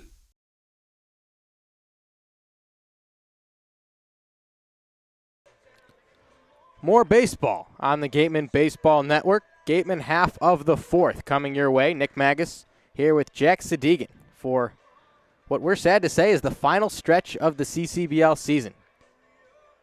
After this one, just 6 games remaining for the Gatemen, who are in the heat of a battle for playoff positioning. All 6 of the upcoming games will be against West Division teams as they duke it out with Falmouth and Cotuit fighting for that 2nd spot and final playoff spot in the division. Yeah, it's going to come down to the wire. Cotuit getting a big win over Hyannis already today, 2-1. But Harwich on top of the Commodores, 4-1 in the top of the 8th at Harwich. Brewster here to take on the Gatemen tonight. Gatemen ahead 2-0. Brewster and Harwich, the top 2 teams respectively at the moment in the East Division. But that has little to no bearing on the Gatemen as of right now, as they are focused on winning that spot in their division, as the first pitch to Kellum Clark is grounded foul on the right side. And still, all 3 of those teams essentially control their own destiny, because Wareham's going to play Cotuit on Friday. They play Falmouth 2 more times. Well, that's the fun of having the final 6 games be divisional matchups. Right. Every game's going to be huge for the standings. Gatemen have Bourne 2 more times as well. Those will no doubt be tough matchups. That one's sent on the ground to the shortstop. Up with it, and the throw to first gets the out. Trey Faltini makes the play. Nice job by Thompson. Had to come off the bag, but still able to apply the tag on Kellum Clark. But the West race, as we've mentioned, based on points per game or win percentage, however you want to calculate it. That's how they've decided they're going to do it in the Cape League. Brannigan fouls off the first pitch from McGraw. In Falmouth, a 48.3 win percentage. Wareham at 43.5 and Cotuit at 45%. Once again, what that translates to is it is too close to call, as Brannigan taps one foul on the right side. If you're used to baseball numbers, this isn't exact, but about a rough estimate is Wareham's about a game and a half back from Falmouth and about half a game behind Cotuit.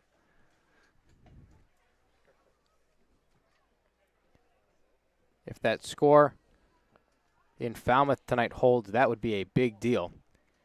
As Harwich on top of the Commodores 4-1.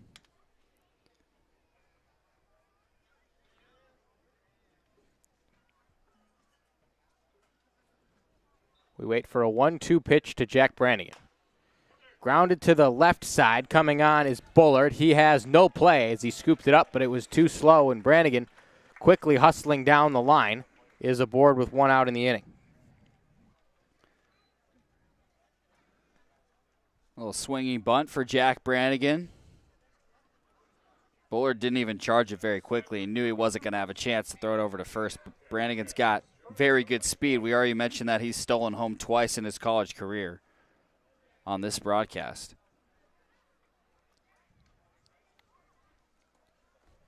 Obviously a threat to take bases as well as he gets a healthy lead off of first base. Fergus in the box for Wareham. First pitch to Cade. He squares around to bunt and takes a fastball right beneath his chin for ball 1. He had to awkwardly limbo out of the way while putting his right knee on the ground.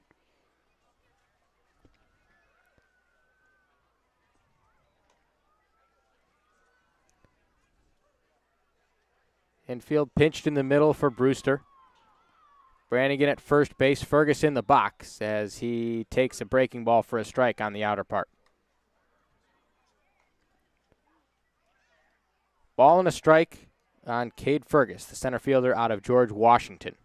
1 out in the inning, 2-0 lead for Wareham.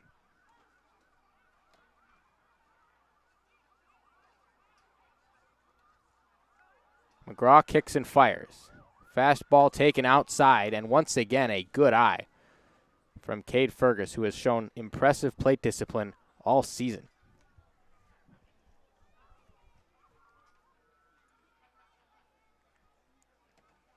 Top of the order waits on deck for the Gatemen. First, the 2-1 to Fergus.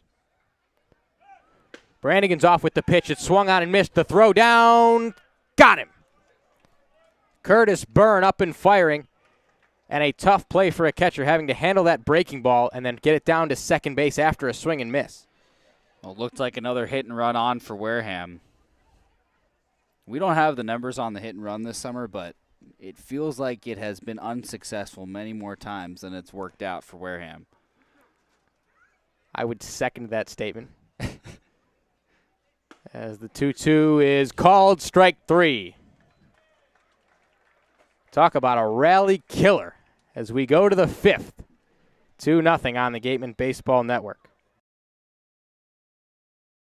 The Wareham Gatemen would like to thank Franklin Sports for their sponsorship. Franklin is proud to be the official batting glove of the Cape Cod Baseball League. This summer, all 10 teams are wearing their own custom team batting gloves, courtesy of Franklin Sports. To create your own, visit franklinsports.com/custom. Enter code CCBL20 for 20% off your purchase. From the Cape to the majors, only the best hitters in baseball wear Franklin.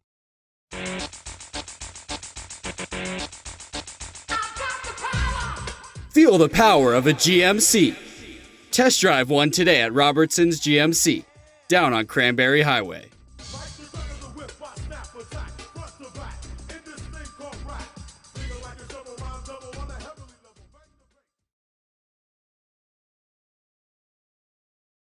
Wareham House of Pizza has been serving Wareham and Marion for over 40 years with steak and cheese, pizza, and subs. Located in Shaw's Plaza, head on over for pickup or let them deliver to you.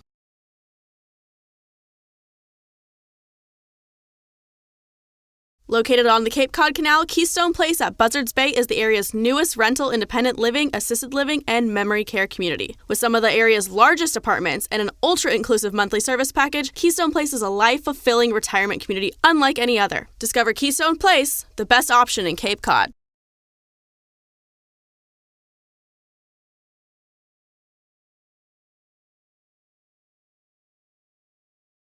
One of the Gatemen's favorite places for their post-game meals is Cool Cone, where you can get anything from fried clams and fried chicken to an ice cream sundae, and then top it all off with a round of mini golf. Cool Cone, located on Route 6 on the Wareham-Marion line.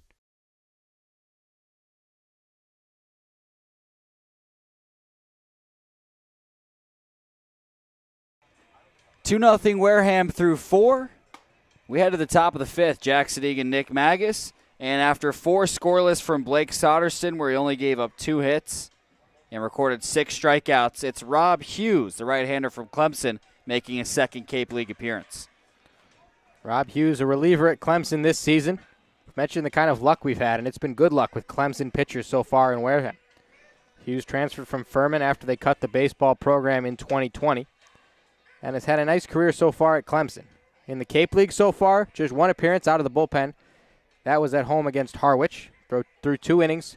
They were scoreless innings and gave up a couple hits as well. Well, those are the best kind of innings, Nick. And he'll work to keep the Gatemen in front, up by 2, with Faltini, Brown, and Jones, the 9-1 and 2 hitters, due up for the Whitecaps. Brannigan playing up from third on Faltini, and the first pitch is a breaking ball well upstairs. Well, from the get-go, it appears that Rob Hughes has gotten a smaller hat from whoever handles the equipment in Wareham. If you were with us a few nights ago, you understand why. That pitch popped up. And nobody sees it. Shallow right. Nobody has a play on it. Tommy Troy coming over. It lands foul. And thank goodness that was foul because nobody saw that off the bat. Tres Gonzalez and Callum Clark both with probably an equal ability to make a play on that. And both with smiles on their face. Tres Gonzalez might have been able to make a play too, but both Clark and Gonzalez lost in the lights. Troy had a beat on it, but it was a long run, and it dropped about a foot foul of the right field line.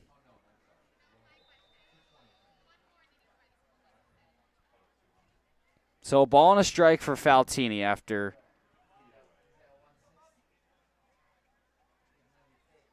can only be described as, I guess, a wild sequence on that foul ball. We've had our fair share of those this season. The 1-1, a breaking ball inside. Meanwhile, Rob Hughes, when he pitched against Harwich, I feel like we should probably mention this so we're not leaving our audience wondering the entire evening, lost his hat after almost every pitch he threw. The 2-1. A fastball that's cut on and missed. Well, he was offered hats by other players, but he refused. And he pitched well, 2 scoreless innings, and I think he assumed by the end of it was good luck. Picked his hat up out of the dirt after every pitch, caught the baseball, put it back on. Well, when you're doing well, you don't want to change things up. Talk about a game of superstition. The 2-2. And that hit Faltini. Fastball right in Faltini's lower back. He walks it off. Unhitches his shin guard on his left foot, both of his gloves, and his elbow guard. And trots down to first. Leadoff hit batsman in the top of the 5th for Brewster. And the tying run comes to the plate. And the leadoff man, Porter Brown. Well, these days it almost looks like batters are changing clothes after they're walked or hit by a pitch. It's like an entire wardrobe change before they head down to first base. Take off the guard on the elbow, take off the guard on the ankle. But that was another good example of why all those guards are very helpful. They're Not necessary. That it hit one of the guards, but... And then you get down on base and you put on the oven mitt or some other, you take off the batting gloves maybe. Now, Brown didn't do any of that at first, but that is extremely common nowadays. But as you said, it's necessary. First pitch to Brown. He shows bunt, pops it way foul. Mile high bunt behind the press box. 0-1 to Brown. That was as high as you're going to see a bunt popped up in the air. It looked like he swung at it. It looked like that is exactly what it was, a full swing. Brown is 0 for 2 with a couple strikeouts. 2-0 Gateman in the top of the 5th.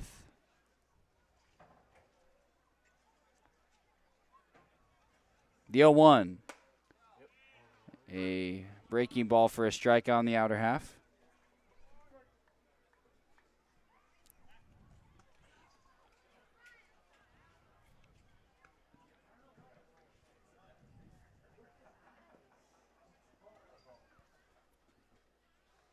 Gateman got 2 runs in the 3rd on a 2 RBI single from Tommy Troy. Those are the only runs of the ball game. The 0-2 fouled back.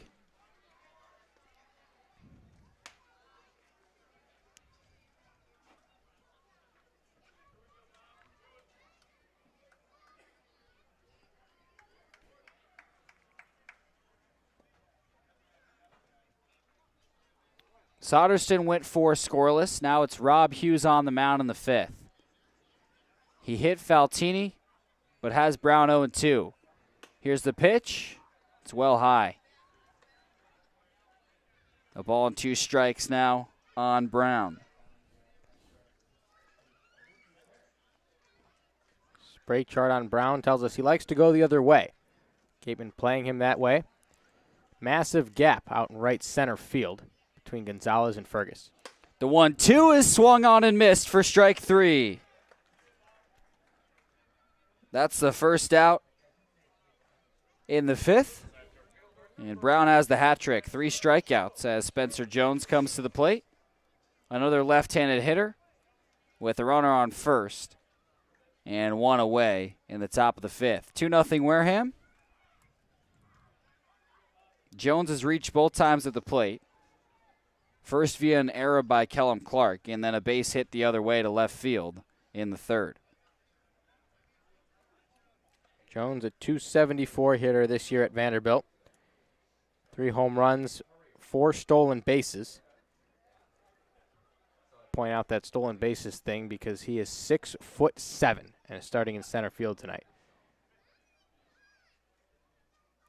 First pitch to Jones. A fastball for a strikeout on the outer edge. Jones named the SEC number 8 impact freshman back in 2020. He initially was was recruited as a left-handed pitcher coming out of high school, one of the highest-rated recruits in the country.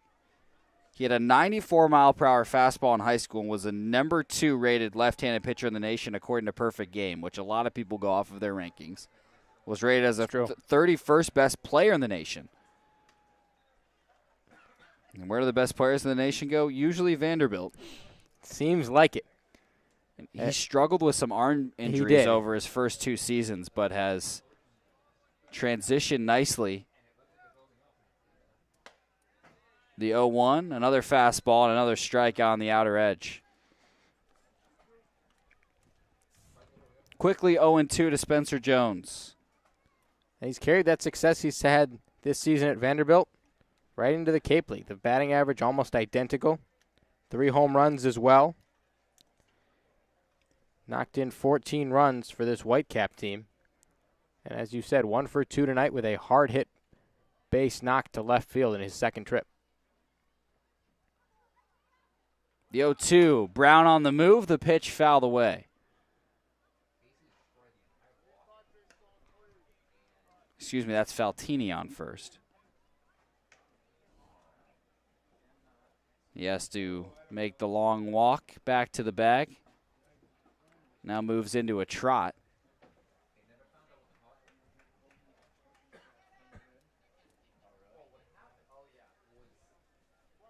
Still 0-2 to Jones. Here's the pitch. Fouled away.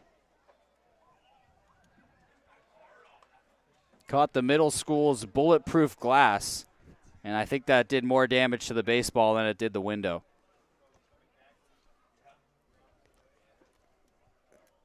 Sounded like it was hitting a steel cage. Well, we have a steel cage over there, too, if you prefer. Throw over to first to check on Faltini. We take good care of our away broadcasters. We stick them on top of the dugout in a box where they climb the ladder to call a game. A lot of people have taken to calling it the shark cage this summer. Yeah, they have.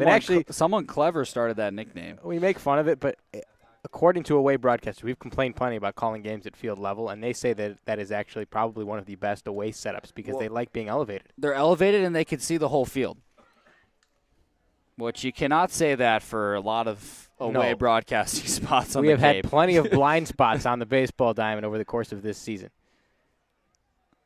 The 0-2 to Jones. Faltini on the move. Jones swings and misses. Crooks decides not to throw down to second. And Faltini slides in safely. Now Faltini on second. 2 away in the top of the 5th. 2-0 Wareham.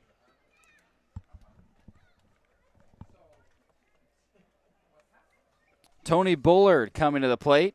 He's 0 for 2. This is a righty-righty matchup for Rob Hughes. I think the most notable blind spot when you're on the road is Orleans. You cannot see almost all of left field from the broadcasting position on the third base line. Well, it's blocked out by the dugout, and we had a number of important baseballs travel into that left field corner the last time we were there. That pitch to Bullard gets away from Crooks. Faltini advances easily to third.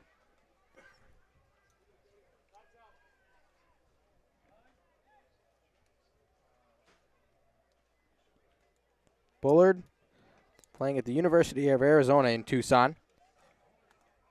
Went to play his college ball there because he, in his words, wanted to be in a winning atmosphere with the greatest coaching staff in the world. And that has been a winning atmosphere the last couple years. He was an instant contributor for Arizona once he arrived in 2019, and now has spent a couple seasons as the everyday starter at third base. Arizona making a College World Series appearance this season. The 1-0, fouled away.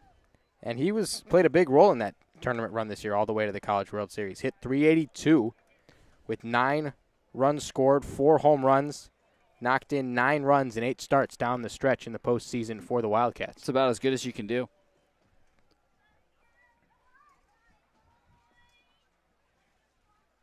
Faltini on third. The 1-1 is popped up. Shallow right center. Gonzalez coming on. And he'll take it for the third out.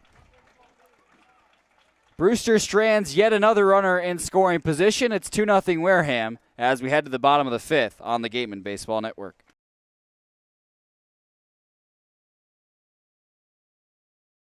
The law firm of Lang, Exafaris & Bullard, providing families and businesses in the greater New Bedford community with legal services for 40 years. We look forward to serving you. For an appointment, call 508-992-1270. We invite you to learn more about the law firm of Lang, Exafaris & Bullard by visiting our website, lxblaw.com. Legacy Insurance Agency at 213 Main Street here in Wareham can offer you coverage for all your insurance needs. We have the bundle discounts, the accident forgiveness, the vanishing deductible, no loss, etc. But unlike those gimmick companies, we can quote you with multiple carriers. So forget the lizard and price tool and come talk to a professional. We'll help you find what's right for you. The AD Makepeace Company also owns and operates Reed Custom Soils, the area's leading manufacturer of custom soils, including CU structural soil and Rooflight certified green roof media. Reed Custom Soils is also a manufacturer and distributor of baseball infield mix and conditioners. To learn more, visit admakepeace.com or reedcustomsoils.com.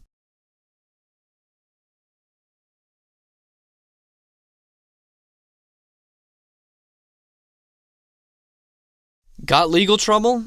Attorney Mark Deshays is here to help the greater New Bedford area with real estate and business law, estate planning, and probate. Visit him today.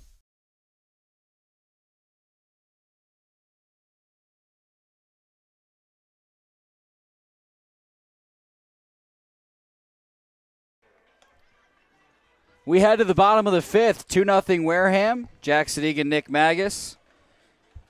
And a pitching change for the Whitecaps. It'll be the left-hander Hunter Owen from Vanderbilt. Well, the Gatemen have seen him once before. Owen, the left-hander, thrown 9 innings so far on the Cape. This is his 6th appearance. He's allowed just 1 earned run. So mainly a fastball slider mix from the big left-hander. And Wareham had some trouble with him the last time around. Let's see if we can pick it up just a little bit.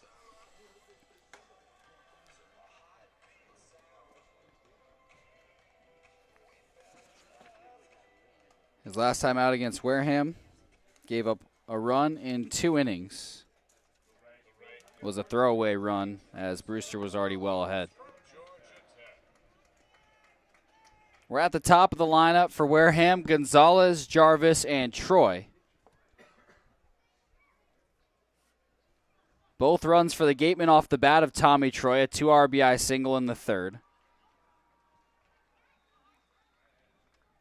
Lefty-lefty matchup here, and the first pitch to Gonzalez is a fastball right down the middle for a strike.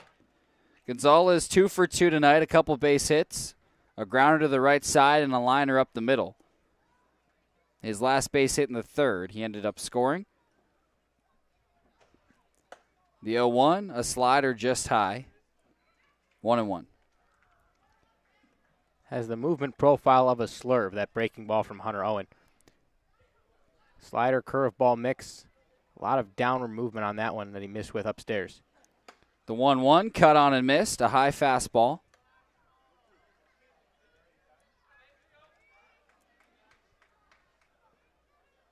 Top of the order has done damage tonight. 3 hits and 6 plate appearances, 4 reaches. The 1-2 is swung on and missed for strike 3. Hunter Owen starts his outing nicely with a strikeout, sending Gonzalez back to the dugout. 1 away, nobody on for Jim Jarvis in the bottom of the 5th. 2-0 Wareham.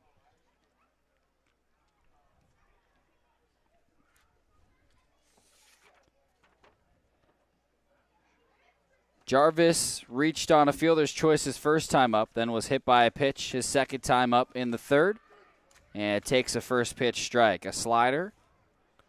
Well, that's exactly what I remember from Hunter Owen. The Gateman did get a run off him last time, but the control has been his biggest Achilles heel this summer. 5 walks in 9 innings pitched. When he keeps the ball in the zone, though, the stuff is as nasty as you'll see. That pitch hammered to center field. Jones backing up on it. Now settles under and makes the catch. It's a home run in YD. It is. But here it's an F8, and now 2 away with nobody on for Tommy Troy. 2-0 Wareham. You have no idea how desperately you want me to. I want Jim Jarvis to extend that home run streak. Grasping for straws there on a long fly out to center field. It was a well-hit ball. Tommy Troy at the plate now, and the first pitch to him is a fastball for a strike on the outer half. Troy 1 for 2 with a 2 RBI single in the third, accounted for the only runs of the ball game. The 0-1. That skips to the backstop.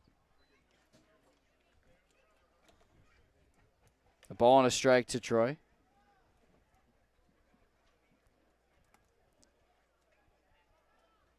Troy into this one, 286, the batting average on the CCBL season. 2 home runs, 11 RBI. The 1-1.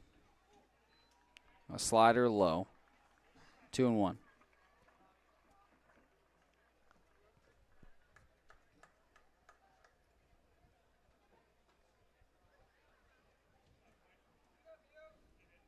Here's the 2-1. Check swing from Troy. He went around.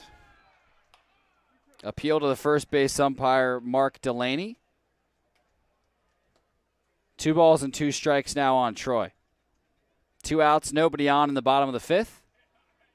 Owen from the windup. The pitch, and this time a check swing foul.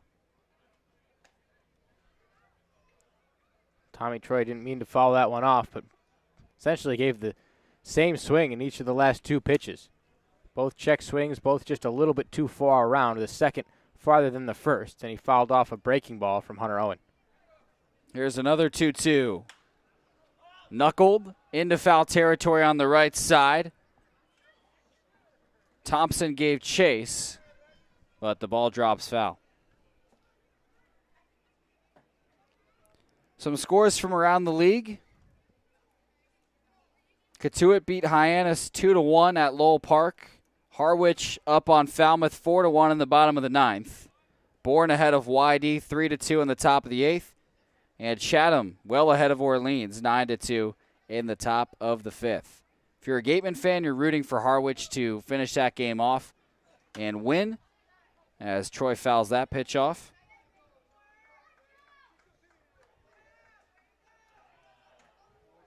The Gatemen are always trying to win, obviously, and rooting against Katuitt and against Falmouth. Much easier to control your own destiny. It is. The 2-2 with 2 outs. A breaking ball that missed. And Nick, you can tell me where it missed. You saw my face. You think I know where that missed? But I'm going to keep my mouth shut and take it. It's our guy at the plate.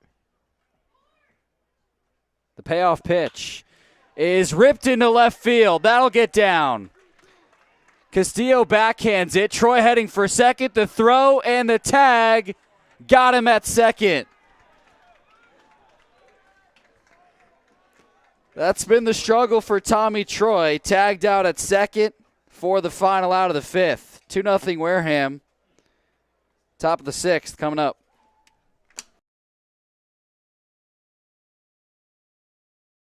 After the game, visit El Mariachi on Main Street for the best Mexican food in Wareham. The cantina provides a delicious late-night snack accompanied by fun cocktails. Northeast Maritime Institute's College of Maritime Science is a proud sponsor of the Wareham Gatemen. If you're looking for a career at sea, look to NMI's program of education, adventure, and employment on northeastmaritime.com, America's premier 2-year maritime college. Get your glow on at Compassionate Med Spa. They're compassionate about getting your perfect skin. Come get your glow on. Call 774-678-7319. Mention this ad and get 25% off at Hydra Facial. The Mezzaluna Restaurant is a family-run Italian restaurant celebrating 80 years in business. Located on Main Street in Buzzards Bay, Mezzaluna specializes in Italian cuisine, a lunch menu that's the best deal in town, and serving some of Cape Cod's famous prime rib every Wednesday and Saturday. Come enjoy the feast at Mezzaluna, the Italian family restaurant.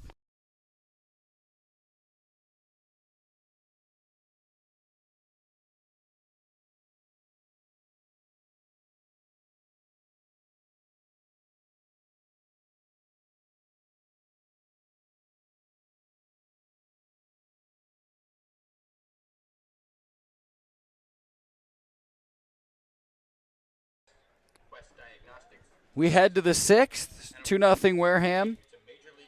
Jack Sadighian, Nick Magas, and Rob Hughes on the mound for a second inning of work. Did a nice job in the 5th. Hit Faltini, but then 2 strikeouts and a flyout. Retired the side.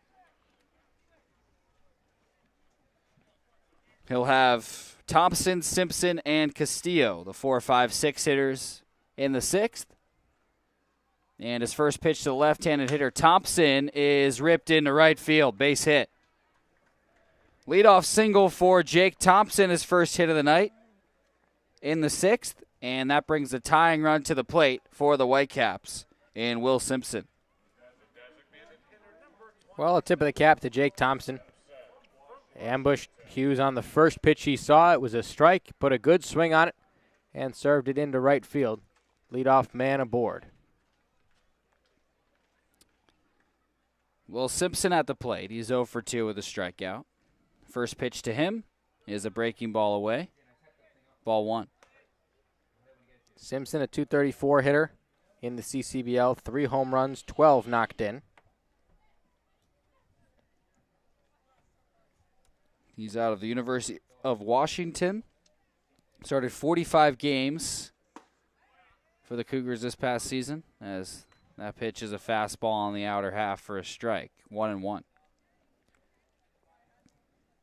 Simpson selected by the Padres in the 18th round of the 2019 draft.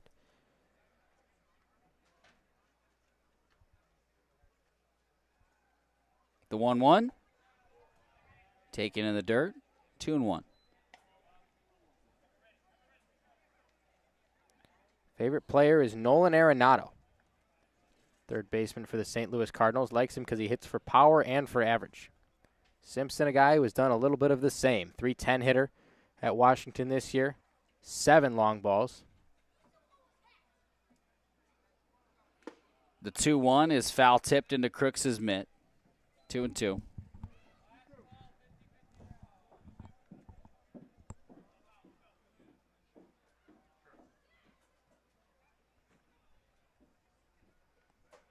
Thompson on first. That pitch is fouled off of Simpson's leg. And it was called foul by the umpire at second base, Jeff Kinney. Wareham's dugout not thrilled that he made the call. But from my perspective, and I think most people can agree, that is the right call. Absolutely. It clearly hit Simpson while he was in the batter's box. That is a foul ball, and he stays alive with 2 strikes. Yeah, no doubt it was the right call.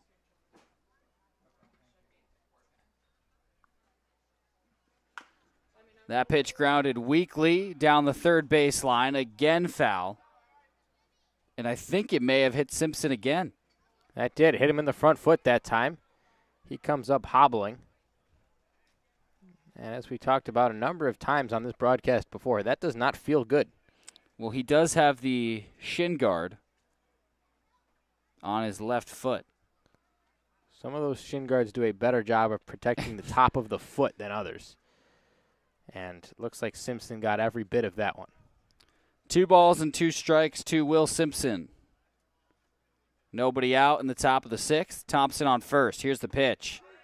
Called strike 3. A pretty slider from Hughes. His 3rd strikeout.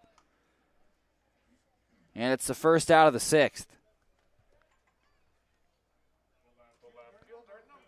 Well, Jimmy Crooks is starting to get a feel for that strike zone, and he knows it's being extended over the outside corner, past the outside corner, like so many of these CCBL umpires have showed us this season. Crooks setting up outside, looking for that slider, and a nice job from Rob Hughes hitting the spot and doing his job getting the strikeout for out number 1.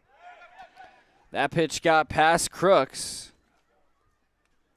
Thompson advances to second. Castillo swung and missed.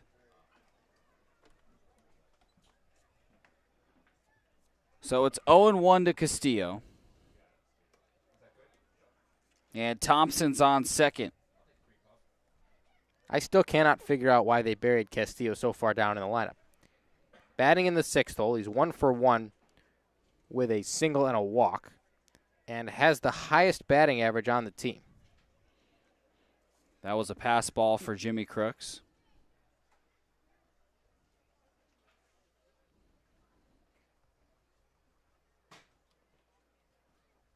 The 0-1, fouled away over the left side. Quickly 0-2 to Castillo. Castillo, the left-handed hitter, out of Santa Ana, California. Plays for California Baptist University. This is the 6th straight inning, Nick, that Brewster's had a runner in scoring position. Yet to bring one across. Nice to see that on the other side for once here at Spillane. Wareham up 2-0 at the moment.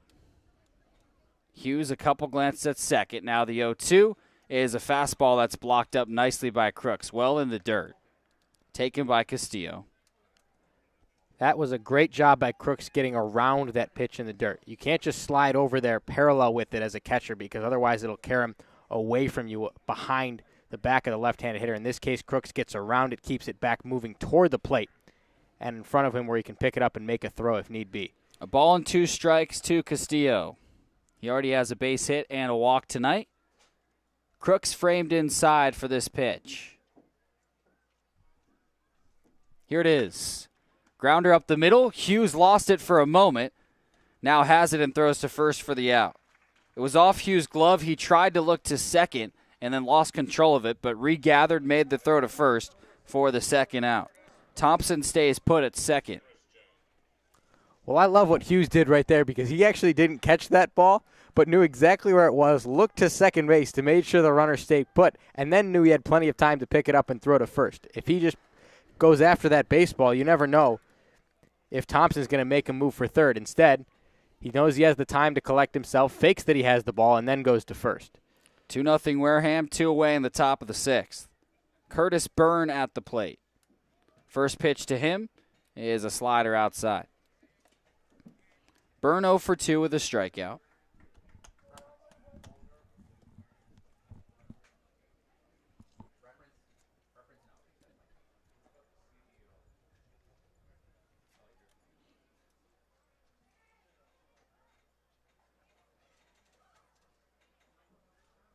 The 1-0 lifted to right field, looping foul, and it will get foul.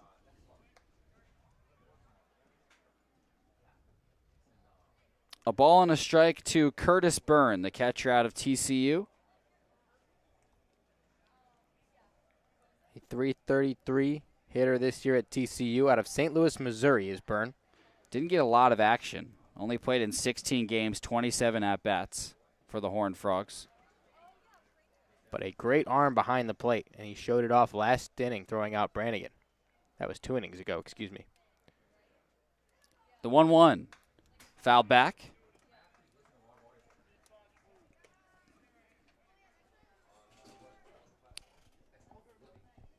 Jake Thompson on second, 2 away in the top of the 6th. It's 2-0 Wareham. Their last East Division game before a day off in 6 straight Western Division games, as Falmouth, Katuitt, and Wareham duke it out for the final playoff spot in the West. The 1-2 to Byrne. Just missed outside on a slider.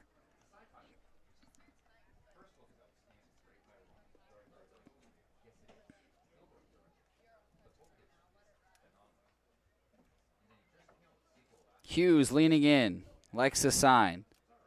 Set at the letters.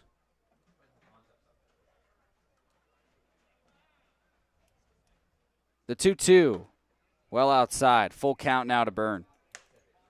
Byrne, a 35th round draft pick by the St. Louis Cardinals.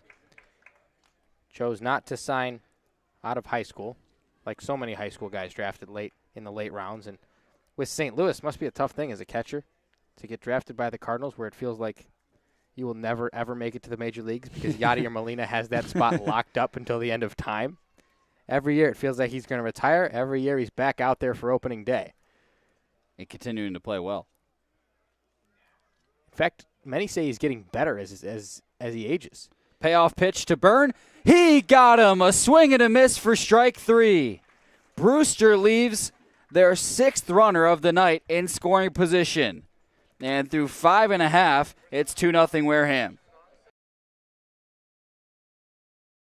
Does your insurance agent know you by name, analyze your stats, and help you with your game plan? If the answer is no, then it's time to draft Morse Insurance. Their local team will get to know you, assess your risk, and develop a strategy to protect your home, auto, or business. Visit us online at morseins.com. #Morse, of course, has your back. The Cape Cod Baseball League would like to welcome our new sponsor, Mosquito Mary's, a locally owned, family-operated business that provides all-natural mosquito and tick control services. Call 866-ASK-MARY or go to mosquitomarys.com. Mention the Cape Cod Baseball League and get your first treatment for only $29.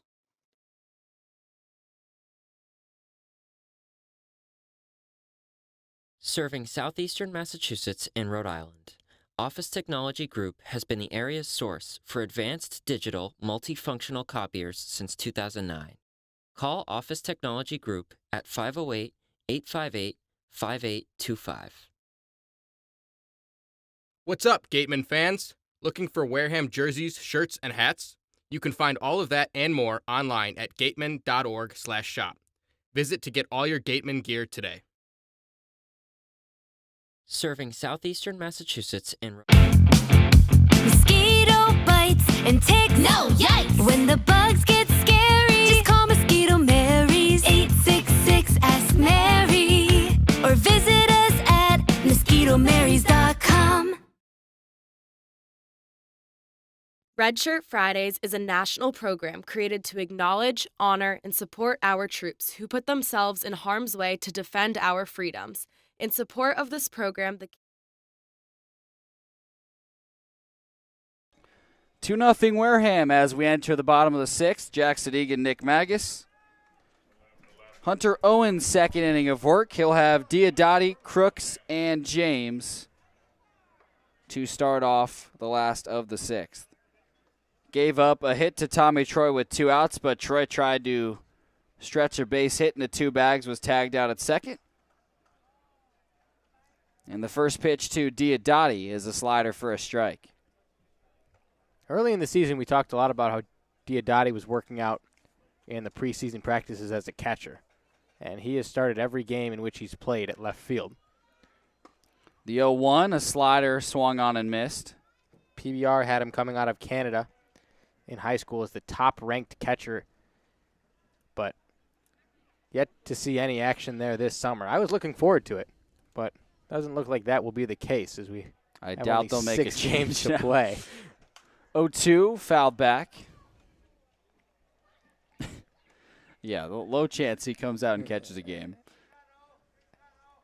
Well, and most of that is a credit to Jimmy Crooks and Anthony Frechette, who have had that position locked down all season, and both of them have done a very nice job.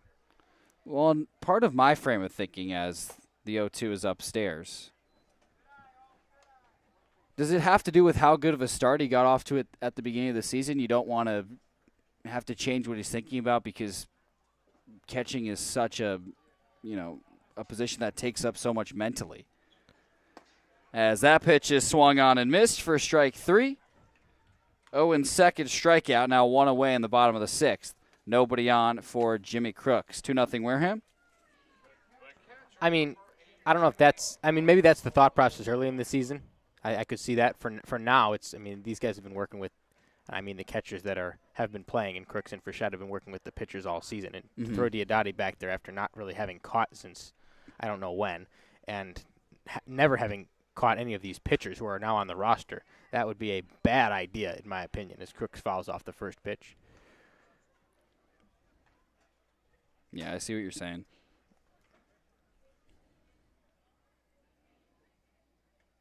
I felt like it was one of those things, though, where he might have been behind the plate but then did so well and was out in left field to start the season, off to the hottest start out of any hitter in the Cape, as the 0-1 fastball misses outside. And then you just get about halfway through the season, and he's still in left, and it's almost too late to put him behind the plate at that point. Yeah, that very well might be the case. The 1-1 pitch, a slider for a strike. We cannot go through this whole inning, though, without mentioning Hunter Owen, who is just throwing slider after slider over the plate. And so far, all of these Wareham hitters look perplexed. Shakes a couple times, now shakes 3 times, and Jimmy calls time. He only has 2 pitches. Don't say that too loud. As far as I know. The 1-2, a fastball high and outside. A grunt from Owen on that pitch. He pumped it out of the zone. It's one of those pitches you wish you had the radar gun for, because he was max effort on that fastball. The 2-2. Swung on and missed. Back-to-back strikeouts for Owen. And nobody on base for Cameron James. 2-0 Wareham in the bottom of the 6th. Well, Hunter Owen changing the eye level of Jimmy Crooks. High fastball a moment ago, missed up and out of the zone. Then he goes to the slider and decides to bury it. Looks like a fastball the whole way, right till it gets to the front of home plate, and then dives below the barrel of Jimmy Crooks, and that's strike 3, the second of the inning for Hunter Owen. James is 1 for 2 with a grounder for a hit in the second. It was a right side grounder that got through. First pitch to James misses.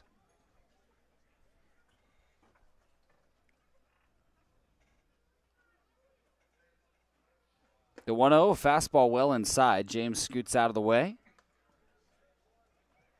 2 balls and no strikes to Cameron James, a DH for Wareham today.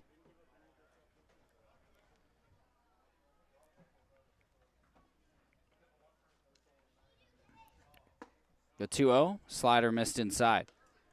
And I'll tell you what, nothing against Cameron James, but I was surprised that Cade Kern did not get one of the outfield spots or the DH spot today after 2 doubles last night. Yes, Kern really turned it on after not starting in a while. Came back last night and played very, very well as there's ball 4 to Cameron James. That's a good point you bring up.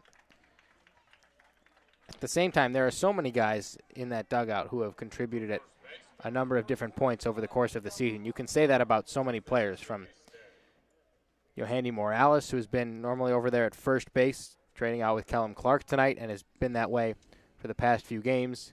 The third base spot has been up for grabs for a little while, so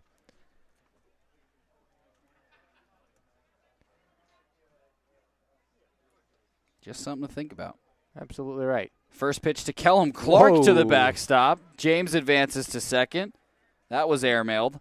Well, you started to laugh right as that pitch came out of the hand of Hunter Owen. I don't blame you. That one not even close to the zone, and that happens. I think I don't think lost it was the grip on a breaking laugh. ball. It was a laugh more than just a reaction to the pitch sailing.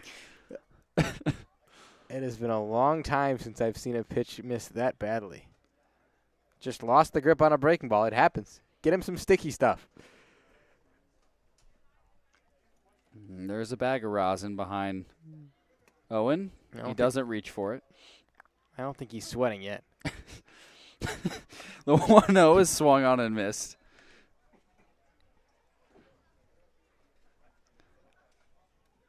A ball and a strike to Kellum Clark. James now in scoring position on second base with 2 away in the bottom of the 6th. Wareham trying to add to a 2-run lead. The 1-1 ripped to left field. Castillo backs up on it and makes the catch on the move. So James left stranded in scoring position. Still 2-0 Wareham as we head to the 7th on the Gateman Baseball Network.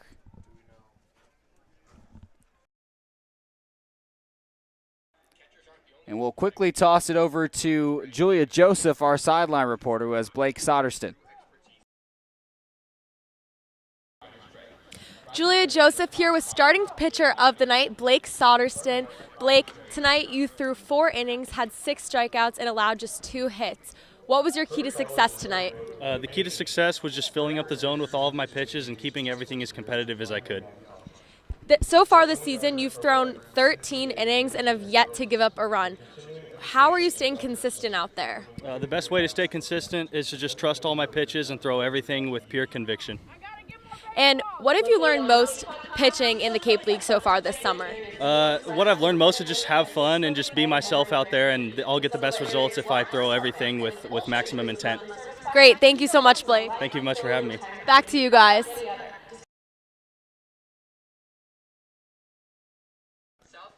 Thanks, Julia. Back for the top of the 7th on the Gateman Baseball Network. Kellum Clark put a charge in a baseball a moment ago, but left his teammate Cameron James stranded on first base after it was caught in left field. And the 2-0 lead for the Gatemen remains as they bring a new pitcher to the mound for the top of this 7th inning.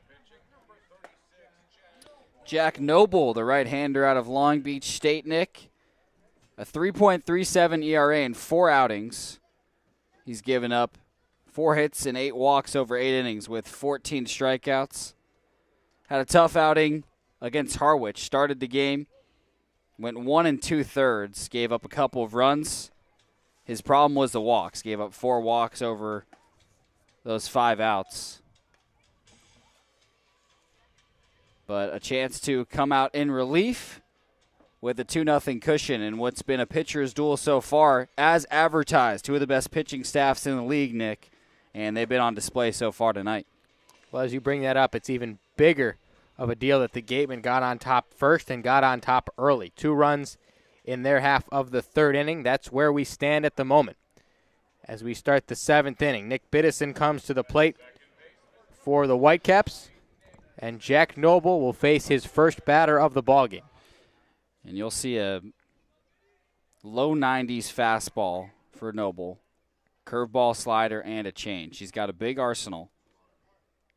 But can't imagine you see that fastball yet as Biddison comes to the plate. First pitch breaking ball. He's now seen 10 sliders from Gateman pitching, 1 fastball.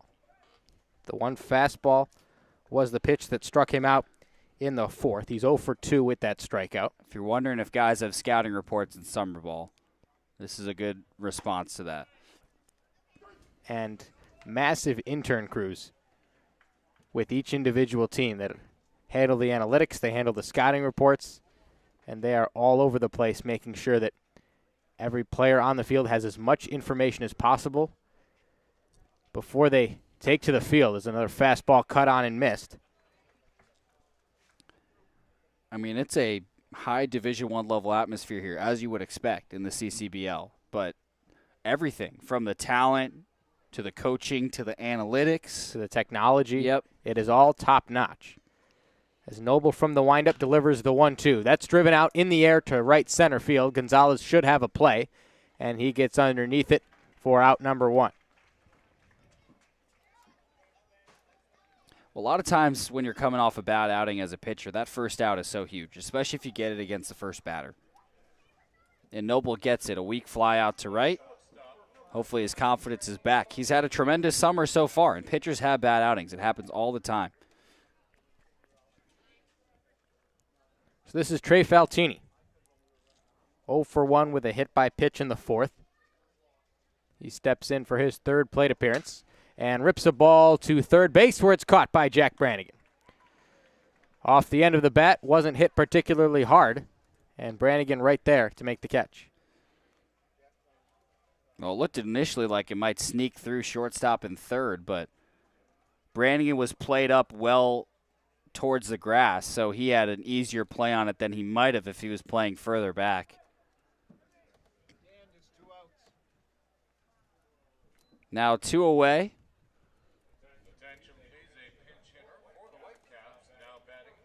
We're going to get our first pinch hitter, Nick. Well, it's Chris Lanzilli stepping into the box. And Porter Brown, who led off this game a bit puzzling as he was the leadoff man batting 119 coming into this one. Struck out 3 times, and that was the end of the line for him. Lanzilli, 7 for 34 on the Cape League season. And now the leadoff man as he takes a breaking ball from Noble in the dirt. It was a tough outing for Porter Brown. I was a bit surprised to see him in the leadoff spot.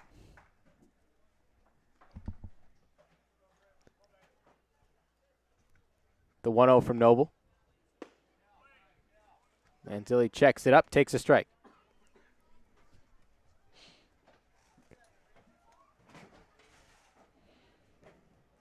Lanzilli out of Wake Forest. 259 hitter there this season, 11 home runs, 35 RBI, as he fouls one off of Jimmy Crooks and goes down 1-2.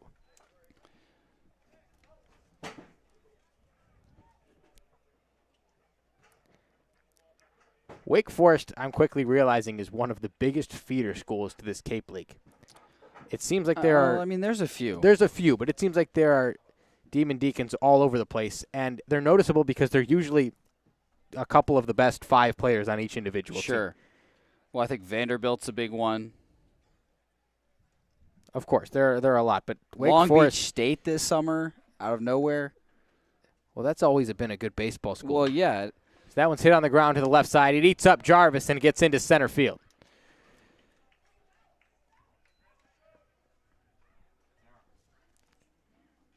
It'll be scored as an error.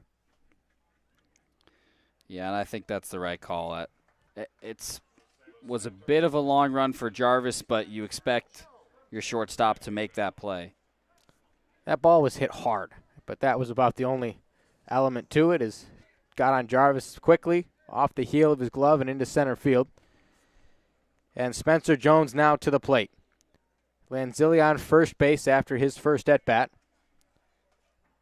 And Jones, who is 1 for 3 with his single, stands in the left-hand batter's box. Fouls off the first pitch to the backstop.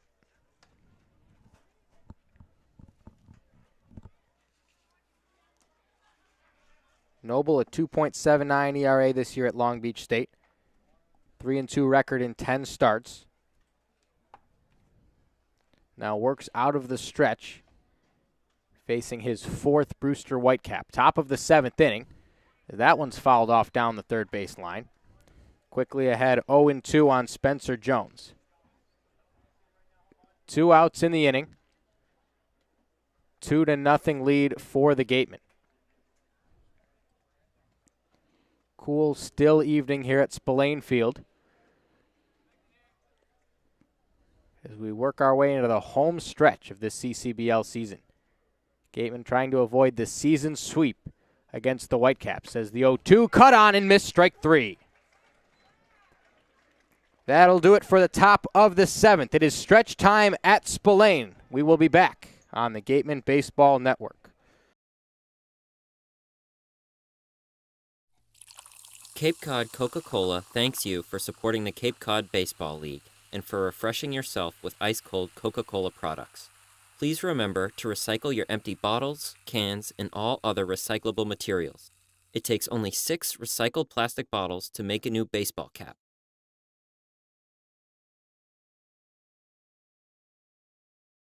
The 99 Restaurant and Pub is proud to be a sponsor of the Cape Cod Baseball League.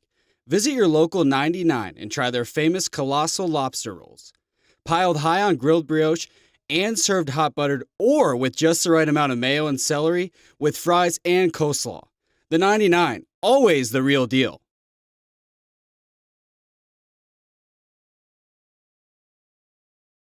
Badger Sport is a leading provider of superior quality team uniforms and performance athletic wear, including performance t-shirts, fleeces, shorts, and pants.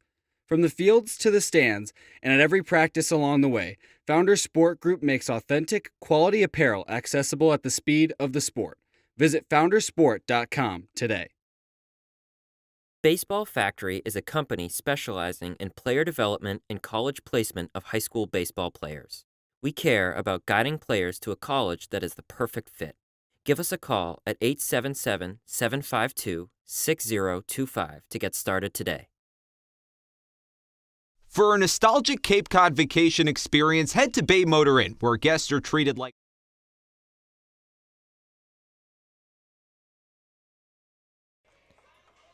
2-0 lead for the Gatemen. Jack Brannigan steps to the plate to lead off the bottom of the 7th inning. Brannigan 1 for 2 tonight with a base hit and a strikeout. And he'll face off for the first time tonight against the left-hander out of Vanderbilt, Hunter Owen.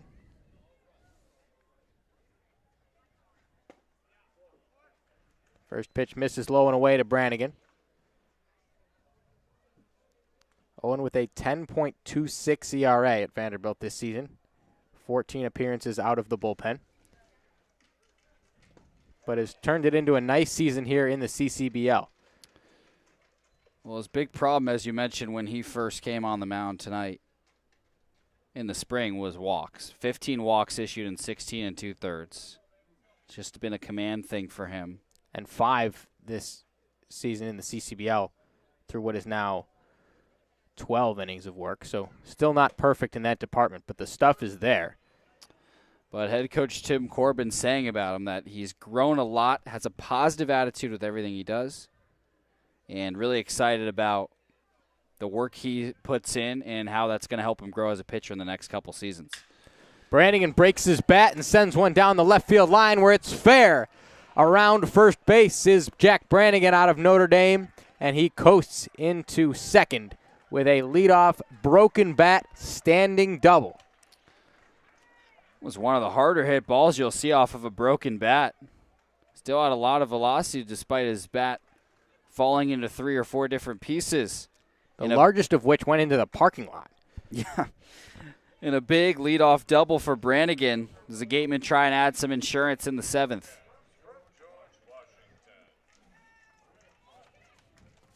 Jack Brannigan's having himself a game so far now. 2 for 3 with a double.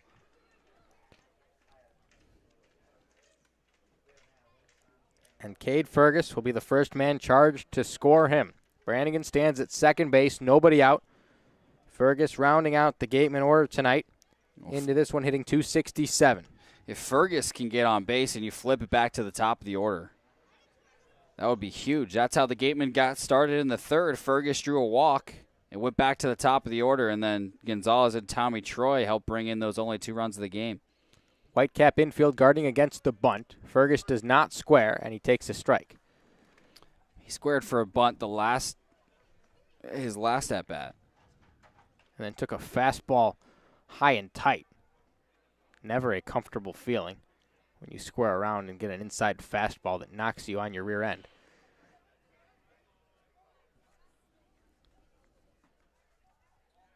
Fergus digs in, waits for the 0-1.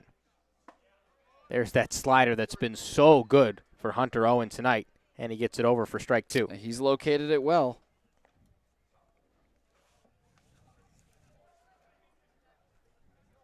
Surprised we haven't seen more Gatemen try and time it up and swing at it. It spins so well and it's so sharp that even when it's in the zone, not an easy pitch to hit. As the 0-2 cut on and missed, a 3-pitch strikeout to Cade Fergus and a big comeback put away for Hunter Owen after allowing the leadoff double.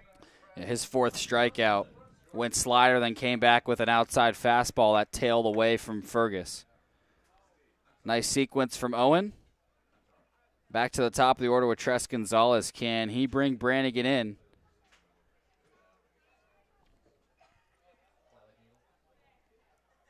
The last few games for Tres Gonzalez, is any indication? Yes, he can. Yeah. He's already 2 for 3 tonight, Nick. 2 for 3 with a run scored. 1 of 2 runs for the Gatemen. Brannigan gets a big lead off second, now extends as the first pitch, a breaking ball, stays upstairs to Gonzalez.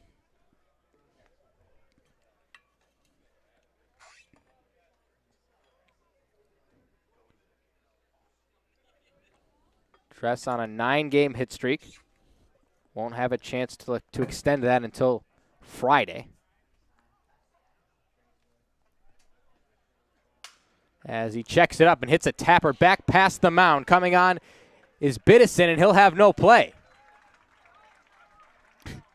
And we talked about it in the first inning, Jack.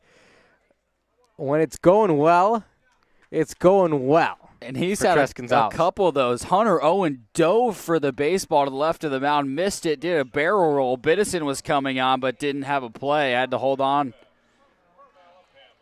And now twice Gonzalez with weak ground balls to the right side gets a hit. When it rains, it pours, and it's continuing to pour for Tres Gonzalez. It's pouring on everybody else. He's just standing there in the sunshine over there at first base like, hey, I'm 3 for 4. And he's gotten to say that a number of times in the last few games. It does put the double play in order with 1 away in the bottom of the 7th. Runners at the corners, and Jim Jarvis is at the dish. Owen out of the stretch. The left-hander delivers, and a fastball gets the outside corner. Byrne was crossed up, and he'll head to the mound to talk over the signs after calling time.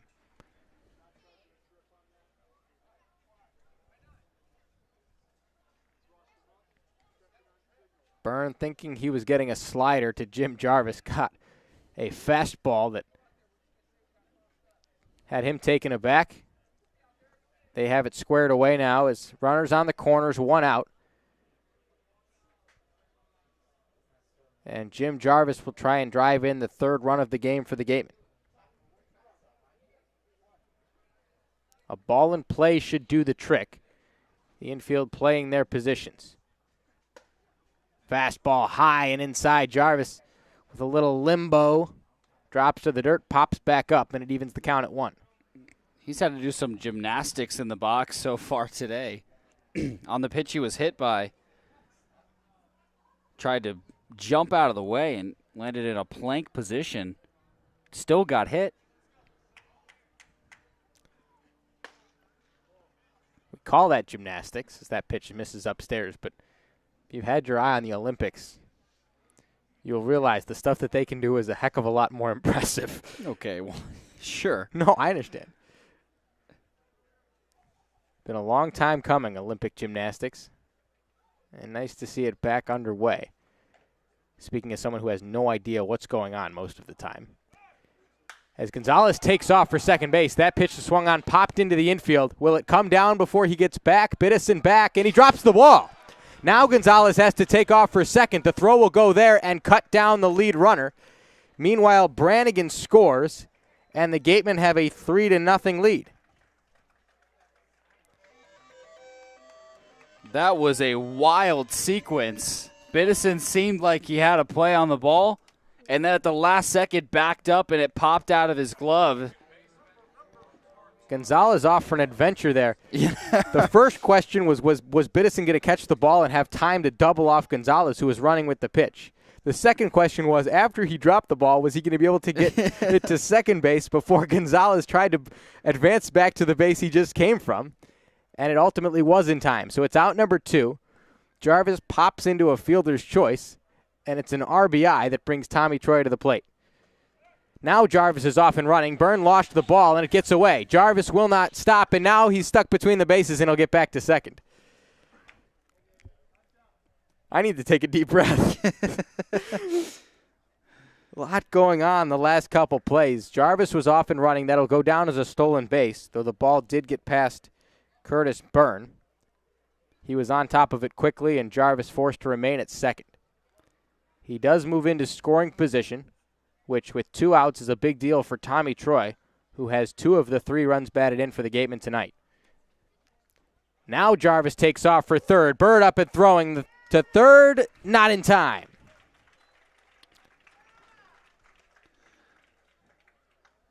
Hunter Owen not quick to the plate, and Jim Jarvis taking advantage of it not once but twice, taking second and now third.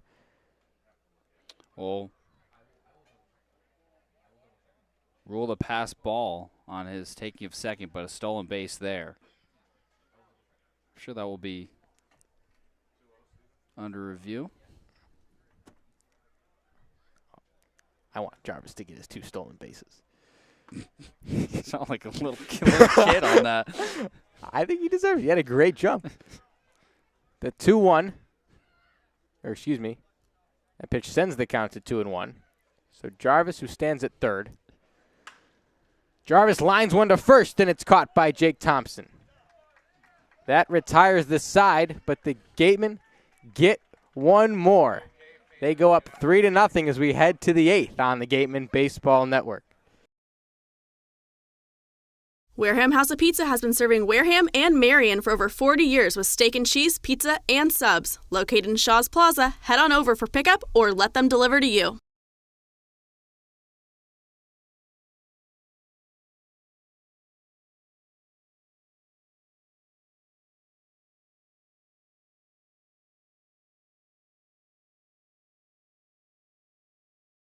Located on the Cape Cod Canal, Keystone Place at Buzzards Bay is the area's newest rental independent living, assisted living, and memory care community. With some of the area's largest apartments and an ultra-inclusive monthly service package, Keystone Place is a life-fulfilling retirement community unlike any other. Discover Keystone Place, the best option in Cape Cod.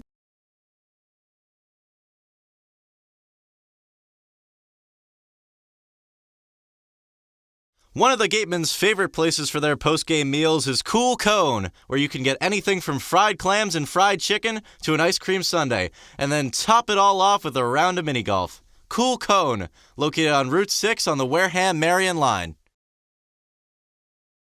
The law firm of Lang, Exafaris & Bullard, providing families and businesses in the greater New Bedford community with legal services for 40 years. We look forward to serving you. For an appointment, call 508-992-1270. We invite you to learn more about the law firm of Lang, Exafaris & Bullard by visiting our website, lxblaw.com.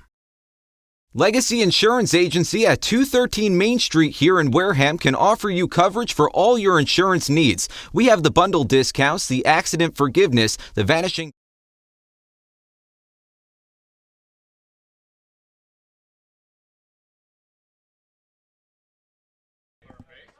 Eighth inning coming your way on the Gateman Baseball Network. A funky inning across the board for the Gatemen. Ultimately gets them one more run and a much-needed insurance run as they go up 3-0 and start the 8th inning. Last 2 chances for the Brewster Whitecaps. Gateman 0-2 against Brewster this season. As that's grounded back toward the middle, Tommy Troy tries to make a backhanded play and can't come up with it.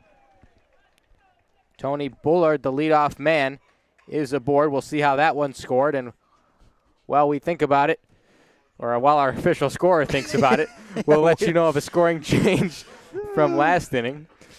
Jim Jarvis on a ground ball that was hit real hard back up the middle. It was originally scored an error. It will be changed to a hit after the ball took a crazy hop.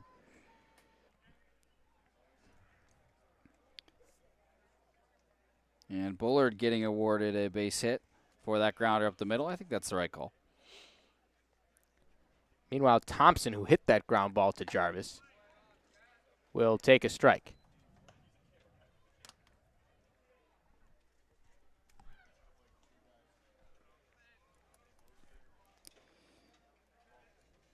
Thompson 1 for 2 with a walk tonight. Has Bullard on first base, nobody out. The Whitecaps trying to put together a rally. They're running out of time to do it as that slider misses low and inside. And the Gatemen anxious for that first home win in 17 days. Been a long time coming since the Gatemen have won a game at Spillane Field. Playing a lot of bottom of the ninth here at Spillane. As that pitch nice way. This is up and an eye. That's the diplomatic way of putting it.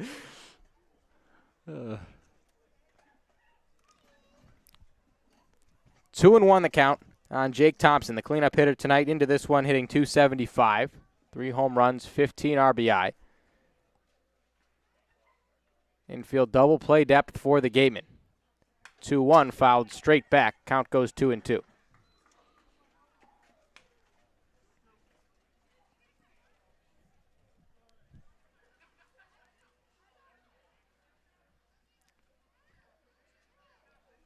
No breeze tonight here at Spillane. Big gap in right center field between Gonzalez and Fergus. Runner on first base, nobody out.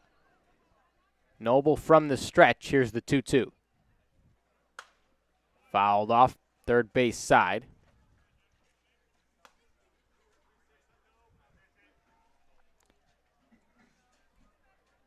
A 3-0 lead for Wareham.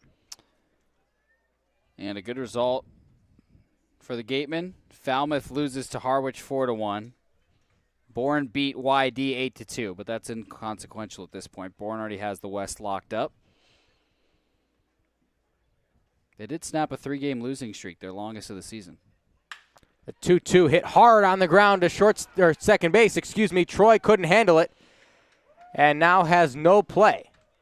A rocket off the bat of Jake Thompson ate up Tommy Troy, and 2 on now with nobody out for Brewster. I was so close to such a nice play from Troy, too. Had it on a short, hard hop, but it bounces off his glove, and he couldn't recover it quickly enough. Another tough infield single. And still nobody out in the 7th. Brewster brings a tying run to the plate. And that's a tough break for Noble, too. Nothing you could do. Just got to keep pitching. Simpson is the batter, 0 for 3 with a couple strikeouts. Noble kicks and fires. It's outside.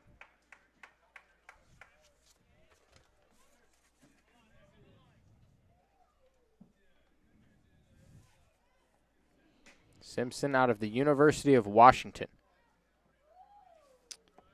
A lot of base runners tonight for Brewster, but they haven't had multiple base runners many times. It's the first time since the first inning. The 1-0 to Simpson misses low and outside, and now Noble, who is having some trouble with the control, gets a meeting from Jimmy Crooks, and they'll talk it over. This is a good job by Crooks. Great on him to go out to the mound. Settle down your pitcher. You know that he can't afford to walk this batter. Chad Castillo, perhaps the best hitter in the Whitecap order tonight, waits on deck. And as you said, a walk would not be ideal. No, it would not.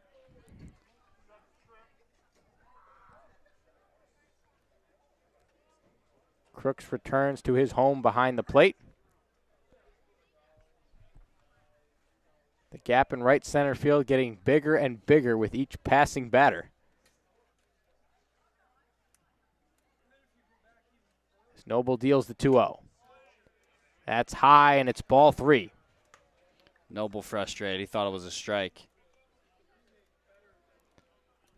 Now he just needs to get a fastball over the plate. Simpson will be taking all the way.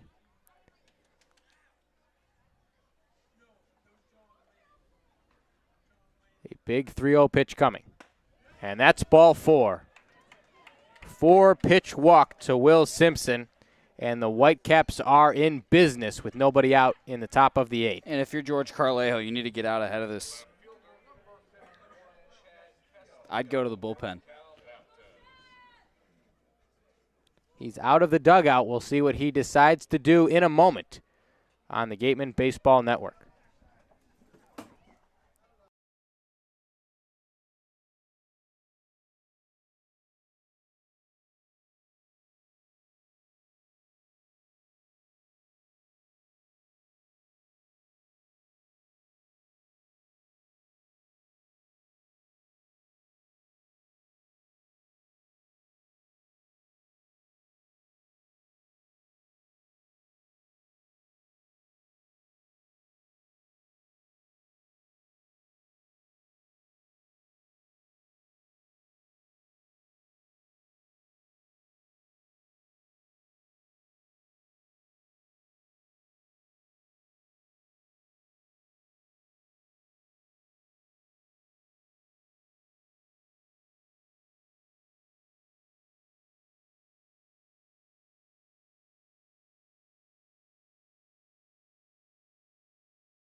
Hunter Skilport now on the mound for the Gatemen.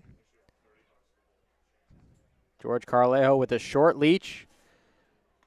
Noble loaded the bases, and now Skilly comes on, perhaps the most reliable reliever for the Gatemen this season, charged with limiting the damage. So far, no damage done, but he's in a jam. Bases loaded, nobody out, and the best hitter in this Whitecap lineup coming to the dish, Chad Castillo.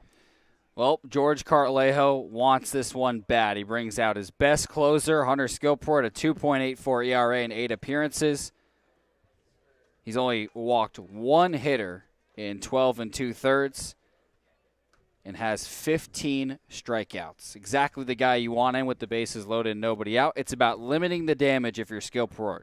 There's a very low probability that nothing comes across for Brewster, but you want to keep the lead. For Skilport, this is the second time this season he's come into this situation. Earlier this year, the first game the Gatemen played in Bourne, Skilport came on with the bases loaded, got a fly out to right, and then ultimately an inning-ending double play. So only allowed one run after coming on with the bases loaded, nobody out, and would love to do something similar here. Well, here's the good news. Chad Castillo, a good hitter coming to the plate. But after him, it's the bottom 3 in the order, and I've already talked about it a bunch. That bottom 3 tonight is 0 for 8. Faltini was the only one to reach when he was hit by a pitch in the 5th. And those 3 hitters were 1 for their last 40 coming into this game. So see if you can get a good result with Castillo, and then you've got that bottom of the order coming, unless Brewster tries to make any changes. First pitch from Skilport misses away. Castillo, the batter, 1 for 2 with a single and a walk. And as good as the pitching staff has been for Wareham, there have been times this season where they've had a blow-up inning that has kind of derailed the game. 3-0 lead for Wareham. Skilport charged with protecting it. Fastball in the zone, fouled off. And I wouldn't want anyone else in the game to protect that lead. Skilport's been so reliable. He's got hammered once against Hyannis. Other than that, it's been great. And ERA greatly inflated by that poor outing in Hyannis. Other than that, he's been superb. It's still good at 2.84, and he was named an all-star, rightfully so. The 1-1. Breaking ball misses outside. Fastball, curveball, slider, changeup is the mix for Skilly. Yeah, fastball and curveball are his main two. He loves to challenge guys. Fills up the zone, and he's going to make you hit off him. Bases loaded, no choice but to challenge Castillo in this situation. The 2-1. On the ground, right side and through into right field for a base hit. 1 run comes home to score. Gonzalez up and throwing. 2 runs will come in to score. The throw is cut off, and it puts runners on the corners. Deficit now 3-2, still in favor of the Gatemen. That was unfortunate. Got Castillo to put it on the ground, but it was in just the right spot. Past the diving Kellum Clark, 2 runs come across, and still nobody out with runners on the corners. This is a really tough spot now. The lead is in jeopardy for the time being. Nobody out, runners at first and third. Both of those runs charged to Jack Noble, who came out of the game a moment ago. Skilport on with the bases loaded. And the single from Castillo, his second hit of the night, are the first 2 runs batted in for any of the Whitecaps. Now the weakest part of the order. Curtis Burns starts it off and takes a ball up and away. I mentioned a moment ago, 0 for 8 with 4 strikeouts in this bottom 3 for Brewster. Double play is an option. That's how the infield plays Byrne, who cuts and misses, as now the runner's coming back to first base. He got a little bit too far off the bag, and as the pitch scampered away from Jimmy Crooks, not far enough to allow Castillo to advance.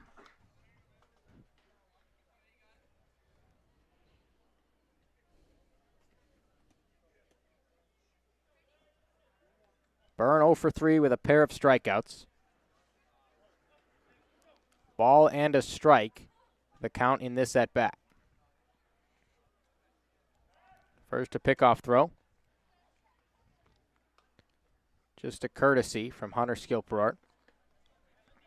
Wants to keep Castillo close. The runner at third is Will Simpson. He was the third batter to the plate in this inning, the last that Noble faced. He drew a walk to load the bases.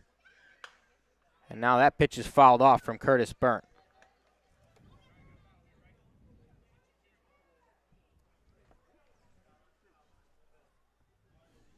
Outfield straight up. Playing fairly deep. Don't want to give up an extra base hit in this situation, especially not with a runner on first base being the lead run. Fouled off once again. Yeah, as tough as it is to think about, you're really not thinking that hard about the runner on third. You hope he doesn't come in, but with nobody out, hard to prevent him from scoring on a ball put in play unless it's a pop-up or something on the left side of the infield. And even then, if you're trying to turn a double play, he's probably going to score. Try again for the 1-2. Fouled off once again. The good news for the Gatemen in this part of the order, they will strike out. And a strikeout in this setting would be huge. 4 strikeouts totaling these 3 batters in their 9 plate appearances tonight. So would be nice for Skilport to get an out by way of the strikeout, potentially keeping that runner stranded at third.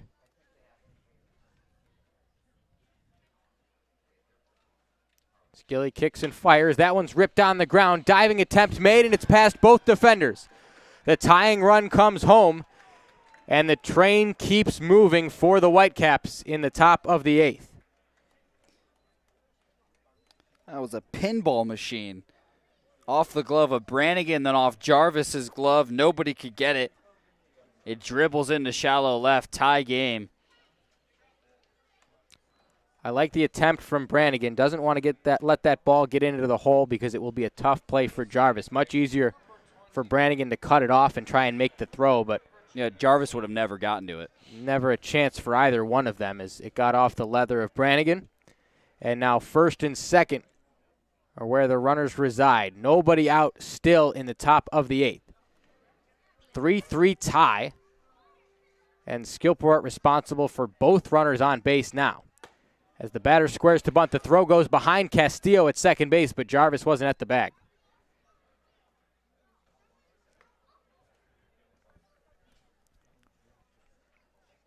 Bittison's the batter. He squared to bunt, took a ball. 0 for 3 on the evening.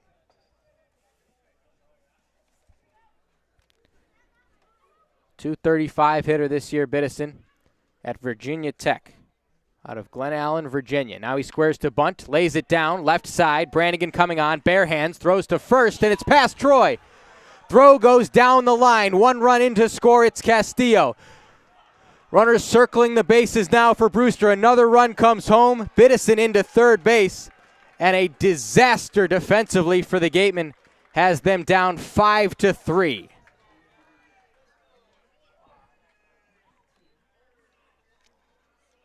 That was about the worst thing that could have happened.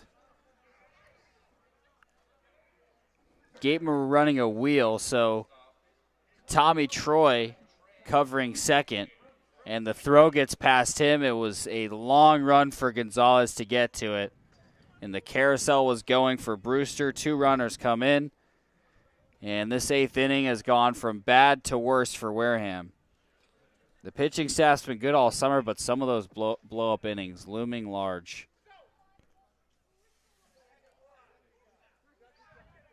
So an appeal goes to third base. The Gateman challenging that one of the runners missed third, but Jeff Kinney, the third base umpire, says no. So rarely, if ever, is a play like that overturned on an appeal. Happened in the White Sox-Brewers game the other day, but that was the first time I'd seen it in a long time. And the play stands as called. So a 5-spot so far here in the 8th inning as the first pitch to Trey Faltini is fouled off.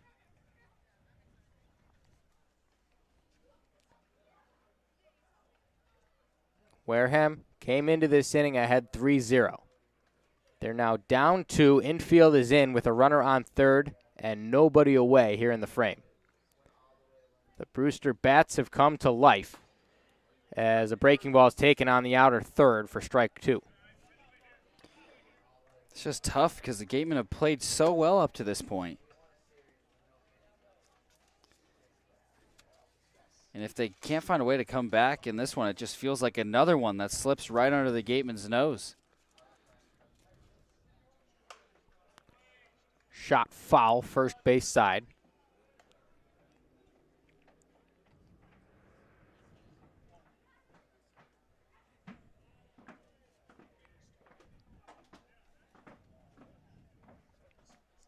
Faltini battling with 2 strikes.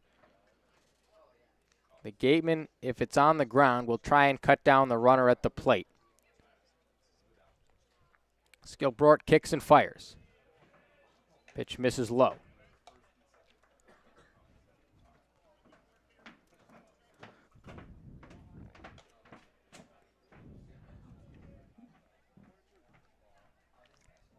The Gatemen had been in control all night, but a disaster in the top of the 8th have them behind and trying to work their way back as that pitch passed Faltini at strike 3.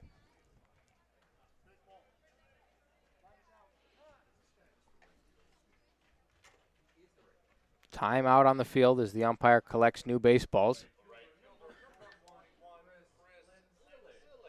And Lanzilli will come back to the plate. Pinch hit last inning in the 7th for Porter Brown, who struck out 3 times earlier in the game. Lanzilli reached on an error. Lanzilli singled. That was the play that was overturned. Yes. So he is now 1 for 1. And the first pitch to him is strike 1. Brewster with a runner at third. Skilport will try and keep him there. The 0-1. Cut on and missed at strike 2. Skilly has really buckled down for these last 2 batters. Well, if he gets these next 2 outs, that makes the error all the more frustrating because it would be a tie game.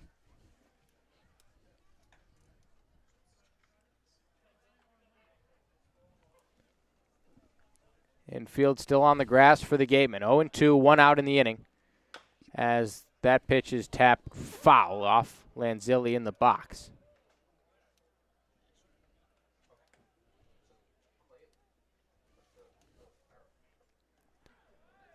It was a single from Bullard to lead it off, then a single from Thompson, then a walk to Simpson, a single by Castillo, a single from Byrne. At this point, just death by 1,000 cuts in the top of the 8th inning.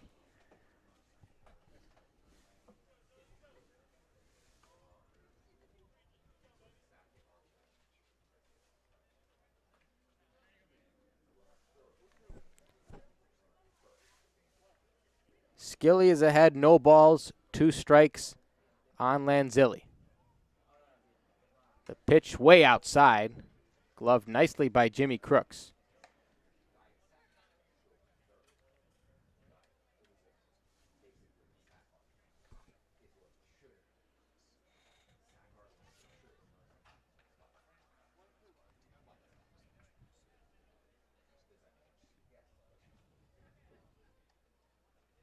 The pitch grounded left side. Brannigan up with it. He comes home, and the runner's hung up.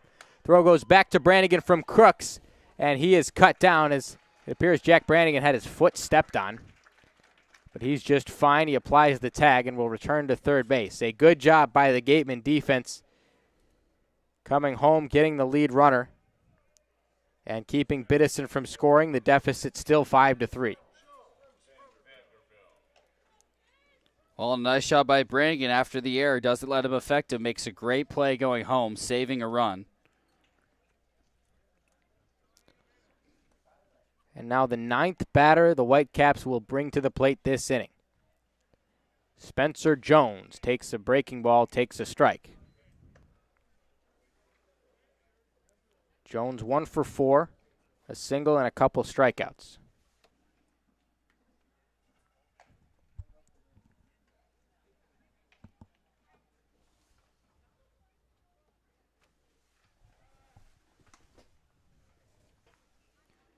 Lanzilli at first base draws a throw from Skilport.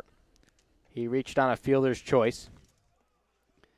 Well, once the Gatemen finally get out of this nightmare, can the Bats pull out their first come-from-behind victory of the season? The 0-1 hit Jones. Fastball running inside on the left-hand hitter, and it puts him on base with 2 outs. Now runners at first and second, and the Whitecaps have officially batted around.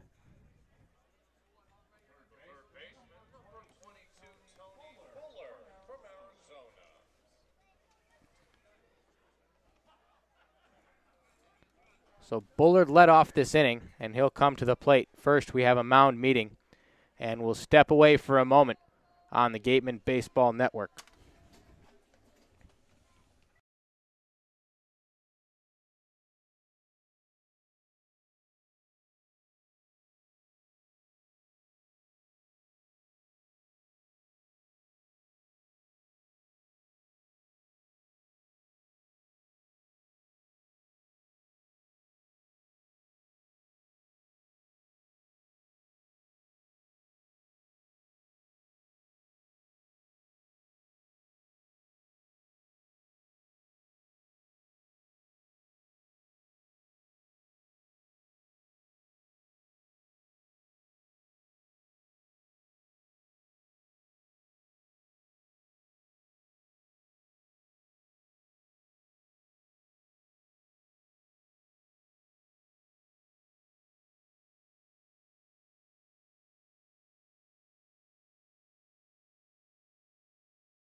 after the mound meeting, back once again on the Gateman Baseball Network. A 5 spot in the top of the 8th inning for Brewster. And they are threatening once again. Runners at first and second, 2 outs. And Skilport will go to work against the man who led off this inning, Tony Bullard. First pitch fastball misses high. The trainer out to first base to check on Jones a moment ago after he was hit by a pitch in the right elbow. But he appears to be fine. Well, it's always a good sign when he stays out there.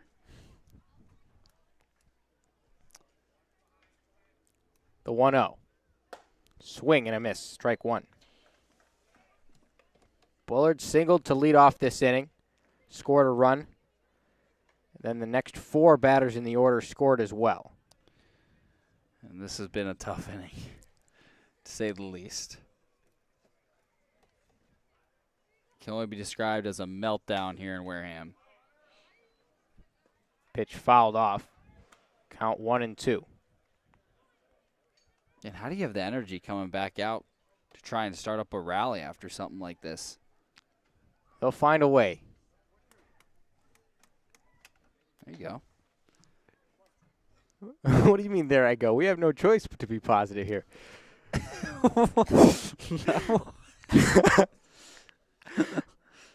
The 1-2. High and outside evens the count at 2. You have freedom of speech. That I do. We also have a boss.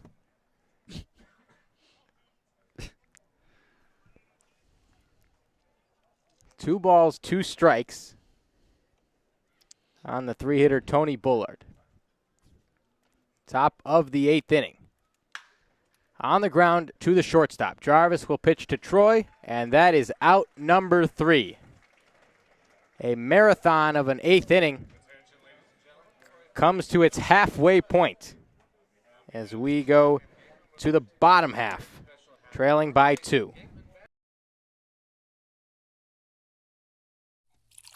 Cape Cod Coca-Cola thanks you for supporting the Cape Cod Baseball League and for refreshing yourself with ice-cold Coca-Cola products. Please remember to recycle your empty bottles, cans, and all other recyclable materials. It takes only 6 recycled plastic bottles to make a new baseball cap.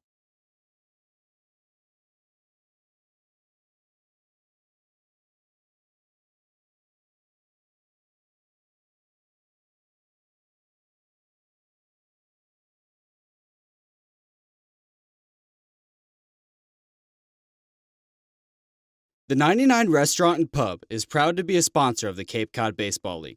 Visit your local 99 and try their famous colossal lobster rolls. Piled high on grilled brioche and served hot buttered or with just the right amount of mayo and celery with fries and coleslaw. The 99, always the real deal. Badger Sport is a leading provider of superior quality team uniforms and performance athletic wear, including performance t-shirts, fleeces, shorts, and pants. From the fields to the stands and at every practice along the way, Founders Sport Group makes authentic Baseball Factory is a company specializing in player development and college placement of high school baseball players. We care about guiding players to a college that is the perfect fit. Give us a call at 877-752-6025 to get started today.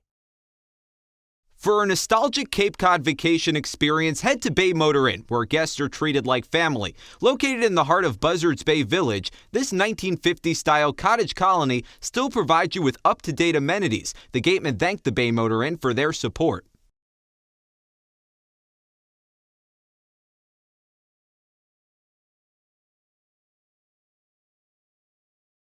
Baseball Factory's vision is to guide both players and parents through the college recruiting process and to professionally train players in order to find a school that is the right fit, both academically and athletically. Contact us at 877-752-6025. Come on over to BB's Bar and Grill for food, drinks, and fun. Located on Cranberry Highway, come in to sample the delicious eats or relax with a drink while enjoying live entertainment. BB's is one of our team meal partners.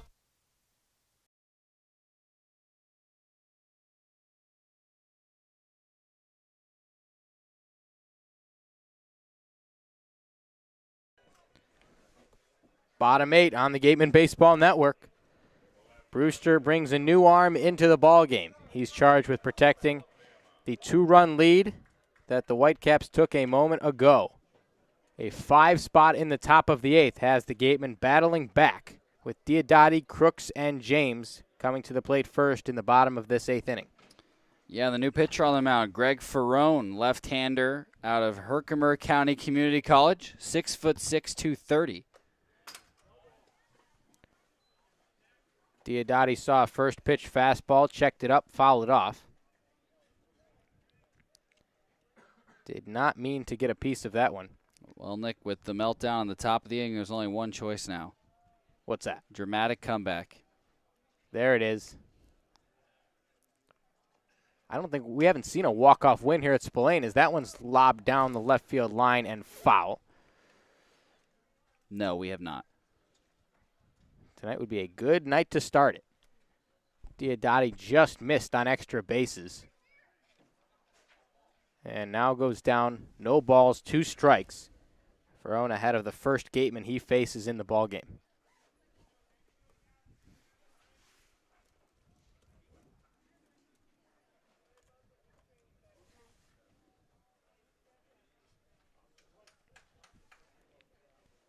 Diodati at the dish, 0 for 3 with a pair of strikeouts. Lefty-lefty matchup here between Ferrone and the left fielder out of Alabama. The pitch tapped foul behind the plate. The old Baltimore chop popped up in the air for a second. This time it went foul, and Diodati lives to fight another day.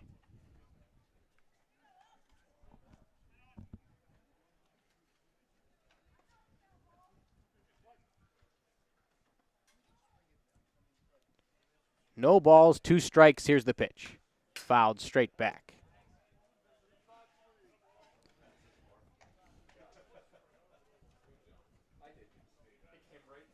Diodati into this game hitting .250. Third in the Cape League with 7 home runs. 5th in RBI with 22. Gateman could use a rally starter. He can be just that in the cleanup spot tonight. And he checks it up, takes a pitch, and it's ball 1.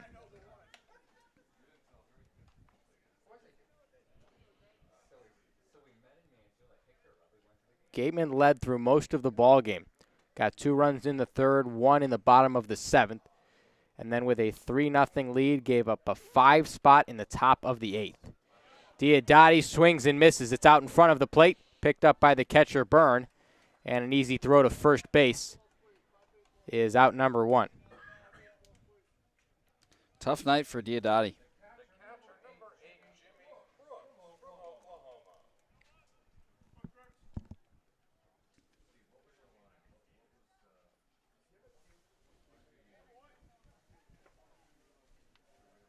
Ferrone came on for this 8th inning, got the first out by way of the strikeout. And now Jimmy Crooks, 1 for 3 with a single and 2 strikeouts.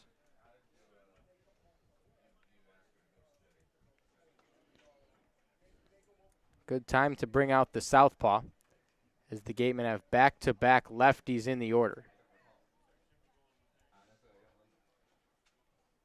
Crooks, the second of the 2, takes a breaking ball upstairs for ball 1.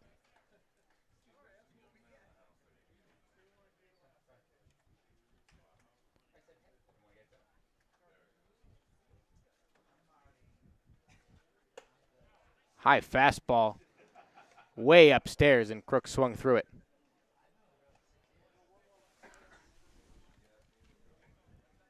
Look at the spray chart for Jimmy Crooks will tell you he can hit it all over the field. And that's mirrored in the defense for Brewster, playing him straight up.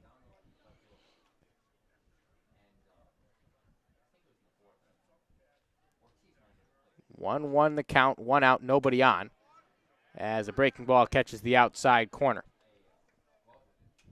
A lot of frustrated Gateman faces in the dugout, and we saw it on Diodati's face. Now Crooks at the plate. I think that 5-run top of the inning is translating over to the plate. I'd be shocked if that weren't the case. As the 1-2 called strike 3. 2 batters, 2 strikeouts for Greg Ferrone. And Cameron James will try and get something going with 2 outs here for the Gatemen.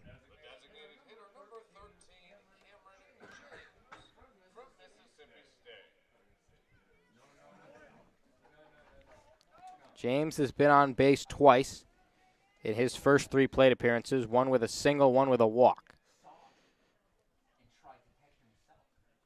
Bottom of the 8th inning, 2 away, and nobody aboard as fastball taken low and away by Cameron James. James out of Mississippi State, ahead in the count, facing Ferrone for the first time in the ballgame. Fastball cut on and missed.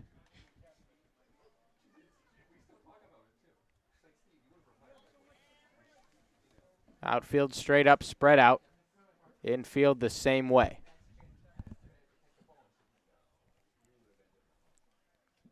Tony Bullard at third base hugging the line as the 1-1 lifted to the shortstop. Tracking it back is Faltini, and he can't get there to make the play. Drops in shallow left, and it's a 2-out base hit for Cameron James. Sounded like a broken bat. Not sure if it was, but able to get just enough of a flare to left to get aboard with 2 outs. Brings the tying run to the plate. And Kellum Clark, a nice night for Cameron James. 2 for 3. He's also drawn a walk. He's been on the uptick recently. But hopefully that will give this dugout a little bit of a jolt. Kellum Clark 0 for 3 tonight. Hit the ball hard his last time up. A fly out to left in the 5th. And now he comes to the plate with 2 outs and sends a pop-up behind the plate. Byrne chasing it back, and it's out of play.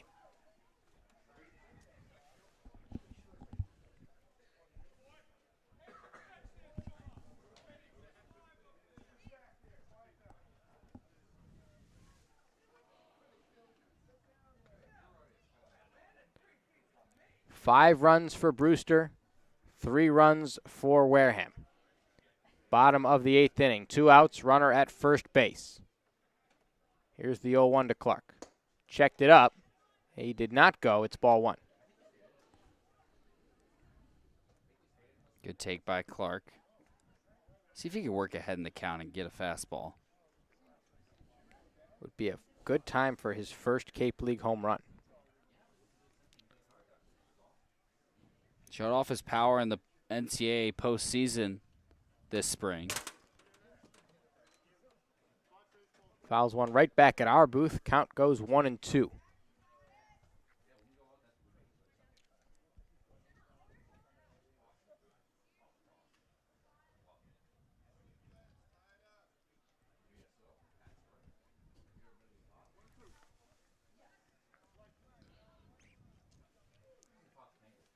Lefty-lefty is the matchup. Ferrone trying to get the final strike of the inning. The pitch is a ball. Everybody looked at each other, and nobody made the call. So it's ball 2, evens the count. Well, and the infamous appeal to second confirms he did not go around.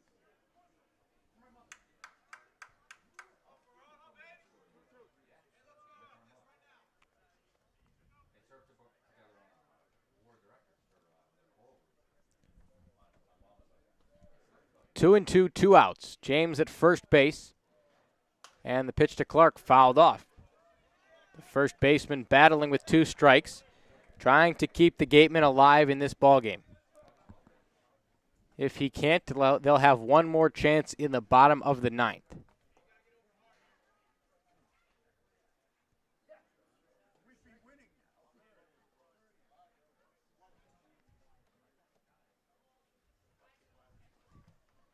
The 2-2. Check swing. He did not go. Count goes full. 2 close ones. I thought the first one was closer than that. It seemed like he definitely didn't go around on that last one.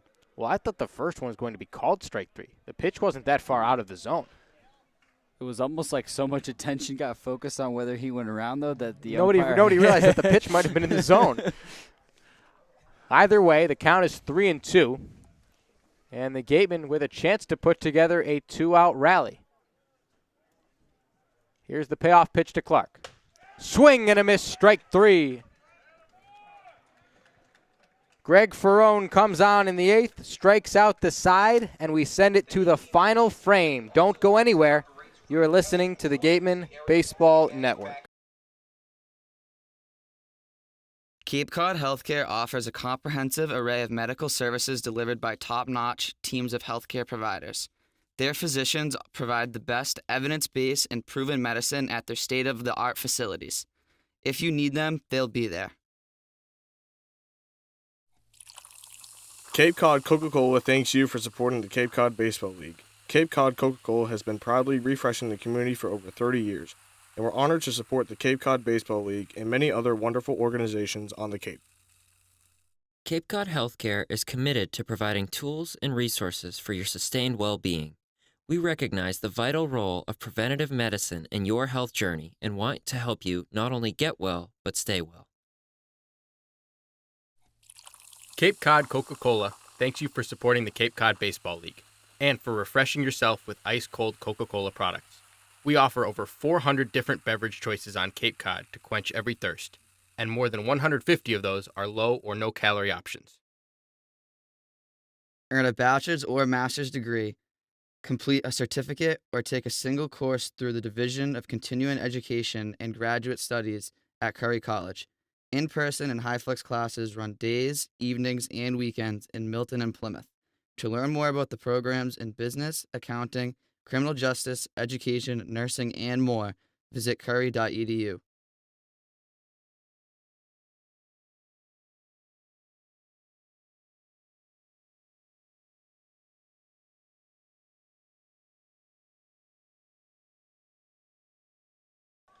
Welcome back for the top of the 9th. 5-3 Brewster. Jack Sadighian, Nick Magas. What can only be described as a meltdown for the Gatemen. In the 8th, they give up 5 runs off of 4 hits, 10 batters. And now Skillport out for the 9th to try and keep it at a 2-run game, give the Bats a chance in the bottom half of the inning. He starts off against Jake Thompson, delivers him a fastball for a strike. Thompson, 2 for 3, a couple base hits. He's also drawn a walk. The 0-1, a fastball for a strike on the outer edge. Thompson played this past year at Oklahoma State. A .342 hitter and an on-base percentage over 500. Translated that success into the Cape League. Couple hits tonight. 0-2, a slider upstairs. Thompson, Simpson, Castillo for Skillport. The Gatemen have Brannigan, Fergus, and Gonzalez. The 8-9-1 hitters due up. Pretty good 3 to have due up. It's the bottom of the order, but perhaps the best hitters in the order, at least as of late for the Gatemen. A breaking ball outside makes the count 2-2 to Thompson.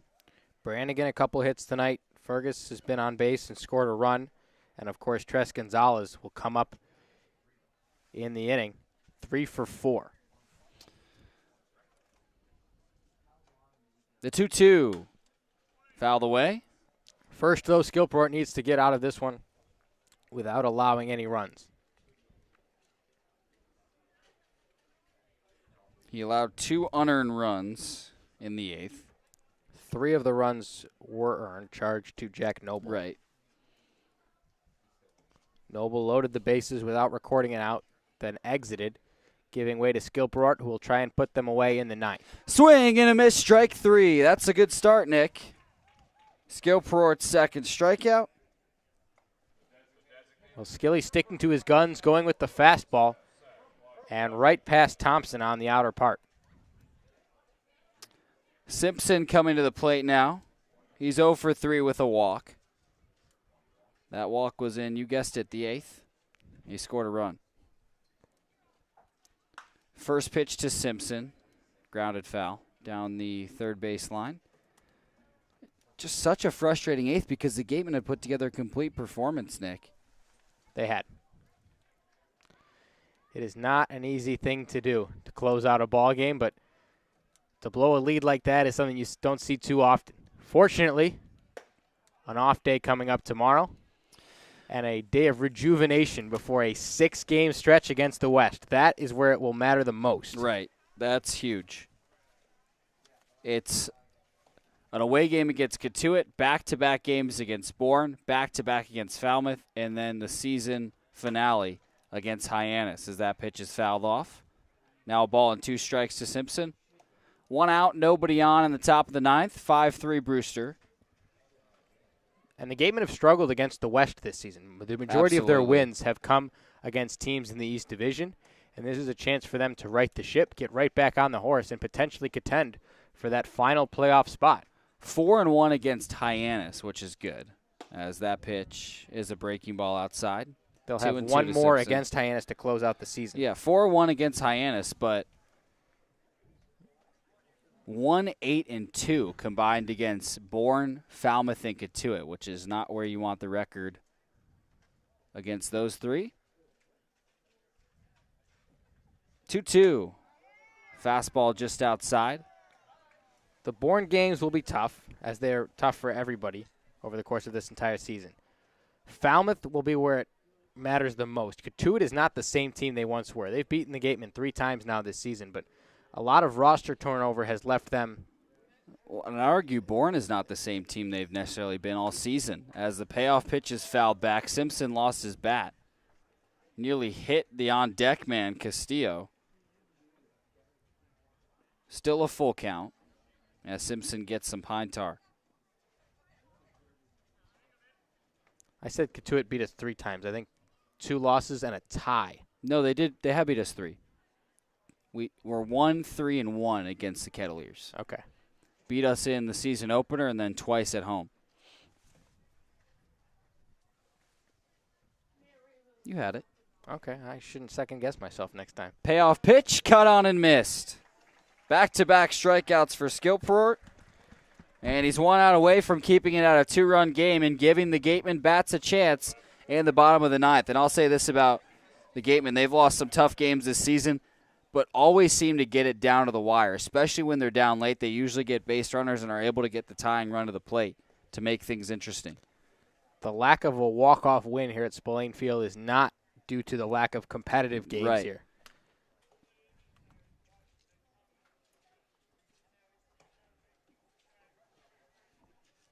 Chad Castillo at the plate. First pitch to him is chop foul at Wareham's dugout. Castillo, 2 for 3 with a walk. He had a 2 RBI single in the last inning. 5-3 Brewster, 2 outs, nobody on in the top of the 9th. All 5 runs for Brewster in the 8th. Gateman got 2 in the 3rd and 1 in the 7th. That pitch hammered deep to center field. Fergus on the run, and that ball one-hops the wall. Castillo is into second, standing up. A 2-out double. Castillo now 3 for 4 tonight. And Curtis Byrne comes to the plate. Well, Castillo's been the toughest hitter to face for any of the Gateman hitters tonight. Now 3 for 4. This one is hardest hit ball of them all. An absolute shot to left center field. Fergus had no chance. And he's aboard with 2 outs in scoring position and a chance for the Whitecaps to add an insurance run.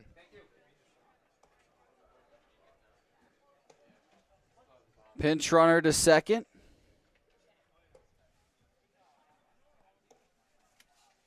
As the first pitch to Byrne is a fastball for a strike. It's Mac Bingham out of the University of Arizona.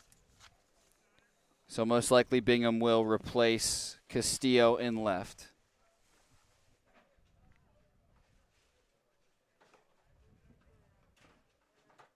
Runner on second, 2 away in the top of the 9th. Grounder right side. Troy gobbles it up and tosses it to first for the 3rd out. A runner left in scoring position for Brewster. Skilperort does his job, keeps it at a 2-run game. Last chance for the Wareham Bats in a moment on the Gateman Baseball Network. Located on the Cape Cod Canal, Keystone Place at Buzzards Bay is the area's newest rental independent living, assisted living, and memory care community. With some of the area's largest apartments and an ultra-inclusive monthly service package, Keystone Place is a life-fulfilling retirement community unlike any other. Discover Keystone Place, the best option in Cape Cod. One of the Gatemen's favorite places for their post-game meals is Cool Cone, where you can get anything from fried clams and fried chicken to an ice cream sundae, and then top it all off with a round of mini golf. Cool Cone, located on Route 6 on the Wareham-Marion line. The law firm of Lang, Exafaris, and Bullard, providing families and businesses in the greater New Bedford community with legal services for 40 years. We look forward to serving you.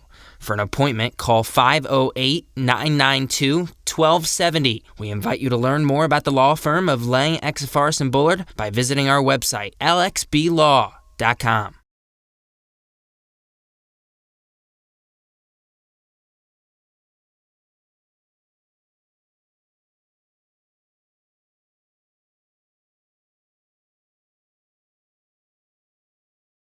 Legacy Insurance Agency at 213 Main Street here in Wareham can offer you coverage for all your insurance needs. We have the bundle discounts, the accident forgiveness, the vanishing deductible, no loss, etc. But unlike those gimmick companies, we can quote you with multiple carriers. So forget the lizard and price tool and come talk to a professional. We'll help you find what's right for you. The AD Makepeace Company also owns and operates Reed Custom Soils, the area's leading manufacturer of custom soils, including CU structural soil and Rooflight certified green roof media. Reed Custom Soils is also a manufacturer and distributor of baseball infield mix and conditioners. To learn more, visit admakepeace.com or reedcustomsoils.com.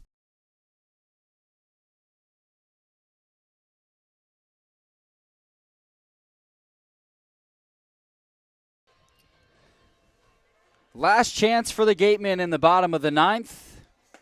And a new pitcher on the mound to close things out for Brewster. It's Michael Prasecki, the left-hander out of Louisville. Prasecki from Westchester, Illinois.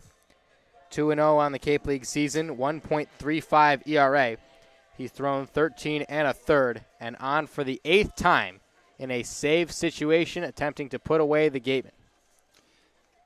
It's Brannigan, Fergus, and Gonzalez. The 8-9 one-hitters due up. And you think bottom of the order, oh no, but it's actually, oh yes, for Wareham. Brannigan 2 for 3. Fergus has reached on a walk. And Gonzalez 3 for 4.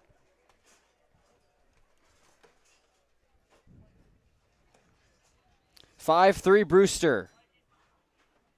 Can the Gatemen make some magic happen in the bottom of the ninth? First pitch to Brannigan is fouled back. I was a bit surprised that Brewster didn't bring out a righty with 2 righty bats starting off the ninth. That is an interesting point. But I think they figured the Gatemen have the opportunity to sub in whoever they want in this situation, should the need be.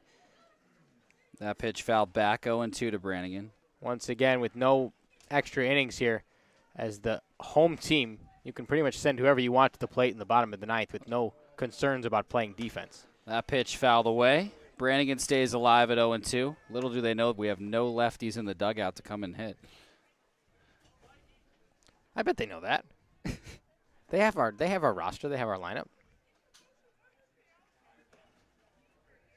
But that is true. The 0-2. Cut on and missed. A big strikeout of Brannigan to start the bottom of the ninth. 5-3 Brewster. Gatemen have 2 lives left, and their 9-hitter Cade Fergus heading to the plate. He walked in the third and scored. Since then, has a couple strikeouts.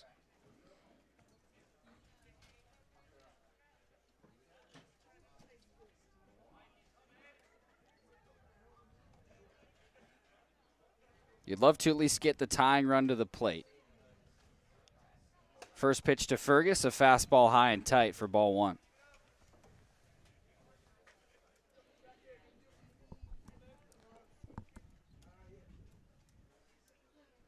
The 1-0, another fastball inside. 2 balls, no strikes to Cade Fergus, the center fielder out of George Washington. That pitch chopped down the third base line, taken fair by Bullard, and now ruled foul. His throw was in time to first, so Fergus would have been put out, but instead gets to return to the plate with a 2-1 count. 1 away in the bottom of the 9th, 5-3 Brewster. Well, every bounce that ball took down the line was in fair territory, but as long as it doesn't stay fair before it crosses the base, which the third base umpire said it did not, that's a foul ball. Yeah, Bullard tried his best to take it in fair territory.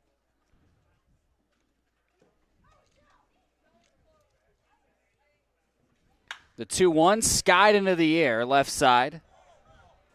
Faltini calling everybody off. He doesn't have to move much, now backs up and makes the catch.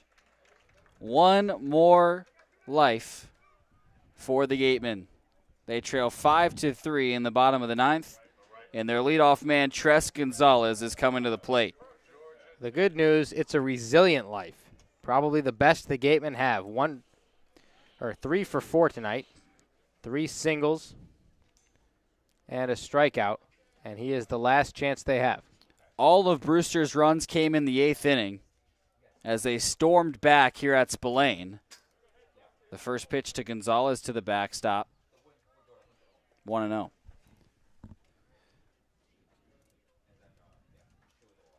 But do the Gatemen have one last push in them?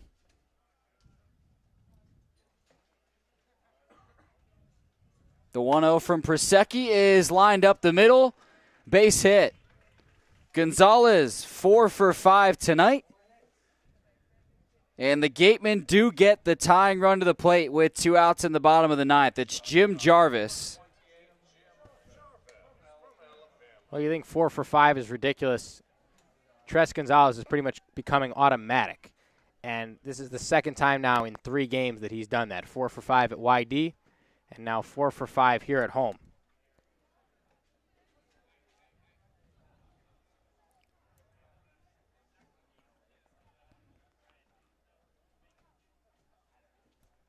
Jarvis is 0 for 3, but he's reached 3 times tonight. The first pitch to him, well upstairs.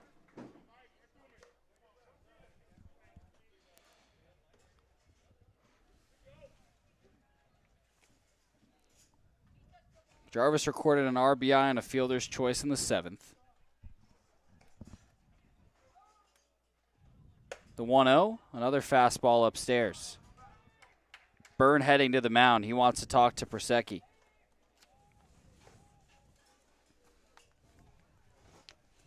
Two balls and no strikes for Jim Jarvis. Gonzalez on first. Brewster up 5-3 with 2 outs in the bottom of the 9th. And don't count them out of this one, especially because we now know Jarvis has juice. The 2-0, a fastball for a strikeout on the inner half.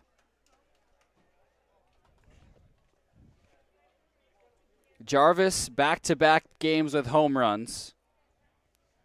No wind blowing out to right at the moment.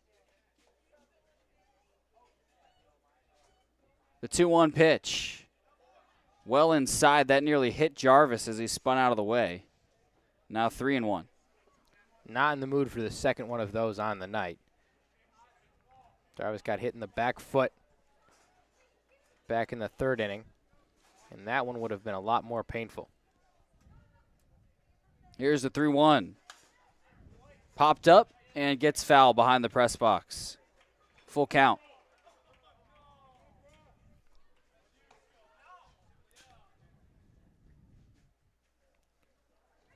Gonzalez a few steps off of first.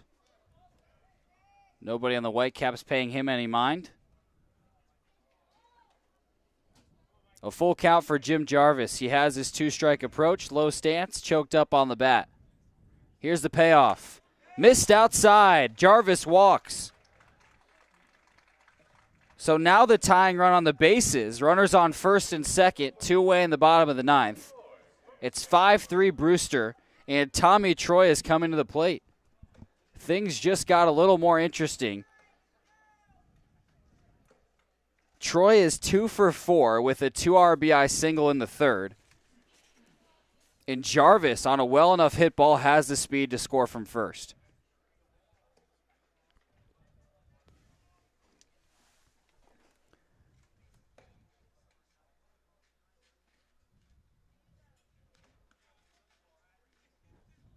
First pitch to Troy is fouled over the right side.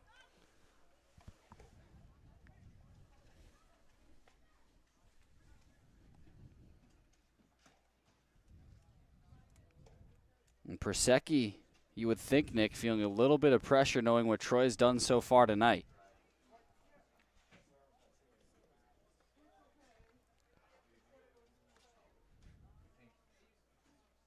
The 0-1. Missed in the dirt. Gonzalez heading for third. He's there safely. Throw to second is not in time. Jarvis took off as well. He's safe at second. And here we go, Nick. Runners on second and third. 2 outs. A ball and a strike to Tommy Troy. The tying run is in scoring position for the Gatemen. That was a big risk by Jim Jarvis. Couldn't take off until he knew Gonzalez was going. And when he did get around to moving to second base, he was a little bit behind. Lucky it was a bad throw from Byrne, and he's able to move into scoring position. Sometimes you got to take risks down 2 in the bottom of the 9th. The 1-1 is swung on and missed. Troy got a fastball. The Gatemen again down to their last strike. 1-2 to Troy. Runners on second and third. 5-3 Brewster with 2 away in the bottom of the 9th. Here's the pitch. Swing and a miss. Persecki gets out of it. And the Whitecaps defeat the Gatemen 5-3. The Gatemen leave the tying run on second base. Whitecaps improve to 19-9-3. The Gatemen fall to 11-16-5. Tough pill to swallow, but the Gatemen will get a day off tomorrow. We'll break everything down on the post-game show. Brewster Whitecaps 5, Wareham Gatemen 3 at Spillane Field. We appreciate and thank the sponsors who support the Cape League and the 10 teams. Our corporate sponsors are the financial backbone of the league. It is with their support that we are able to preserve our long-standing tradition of providing the best family entertainment here on Cape Cod. On behalf of the Wareham Gatemen, the 9 other teams, league officers, and the entire Cape League family, we would like to announce and thank our 2021 corporate sponsors. With much appreciation, we recognize the Yawkey Foundation, Curry College, Cape Cod Healthcare, the 99 Restaurants, Coca-Cola Bottling of Cape Cod, Badger Sport, 47 Brand, Cape Cod 5-cent Savings Bank, Milton Cat, Mosquito Marys. Fairway Financial, Ocean Spray, Seaside Le Mans, Rogers Gray, Franklin Sports. Cape Destinations, Sullivan Tire, Cape Cod Times, Kinlan and Grover Real Estate, Cape Cod Chamber of Commerce. Highline Cruises, Sports Picks, On Deck Sports, Barnstable Bat, Highness Area Chamber of Commerce. HP Hood, Sunderland Printing, Axis Bats, Quest Diagnostics, Cape Space. And of course, thank you to Major League Baseball for over 50 years of support. The Cape Cod Baseball League and the NCAA promote good sportsmanship by student athletes, coaches, and spectators. We ask for your cooperation and positive support of the participants and officials. Profanity, racial, or sexist comments or any other intimidating actions will not be tolerated. Thank you. We ask parents to keep their children off the roofs of the dugouts, away from the batting cages, and out of the bullpen areas. Please throw rubbish into the barrels and recycle the aluminum cans in special bins located around the park. Ladies and gentlemen, state law prohibits the use of any tobacco product on school property. Thanks for keeping us in compliance. Cameras and video cameras are permitted inside Spillane Field for personal photos but cannot be used to reproduce the game, players, or on-field events without the express written permission of the Wareham Gatemen. Use of camera or video equipment must not interfere with other fans' enjoyment of the game.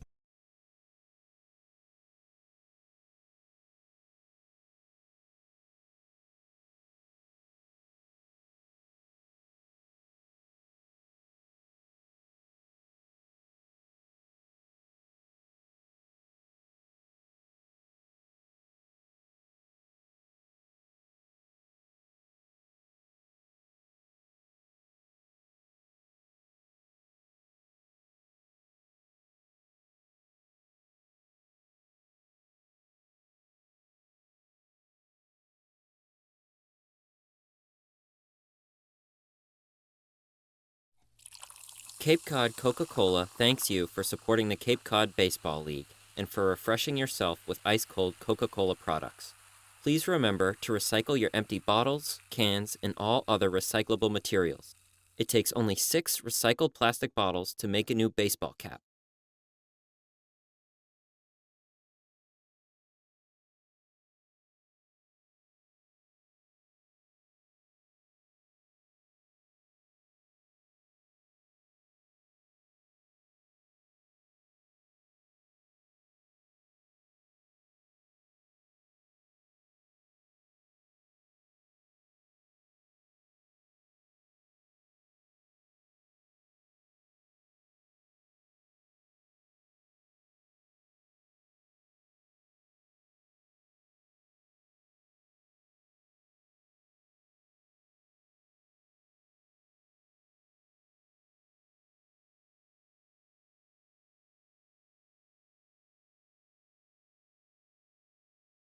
The 99 Restaurant and Pub is proud to be a sponsor.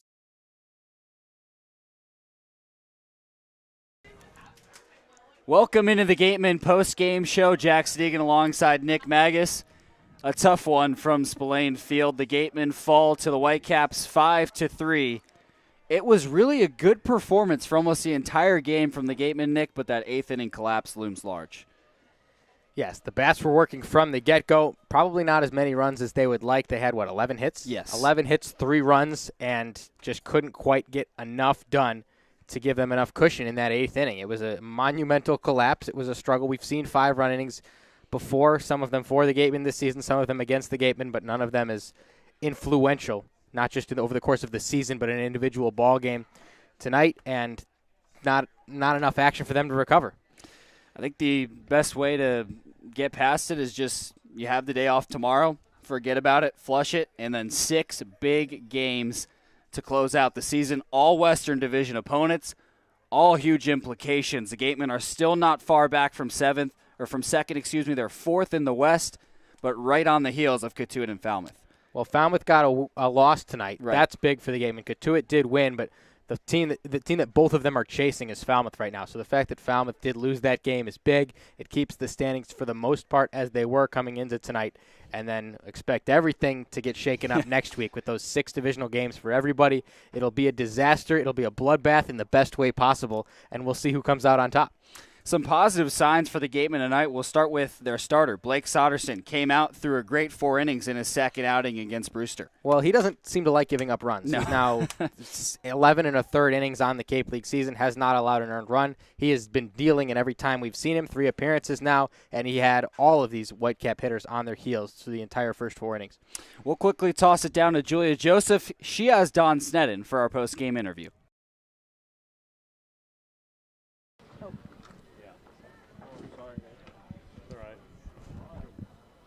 Julia Joseph here alongside Coach Don Sneddon.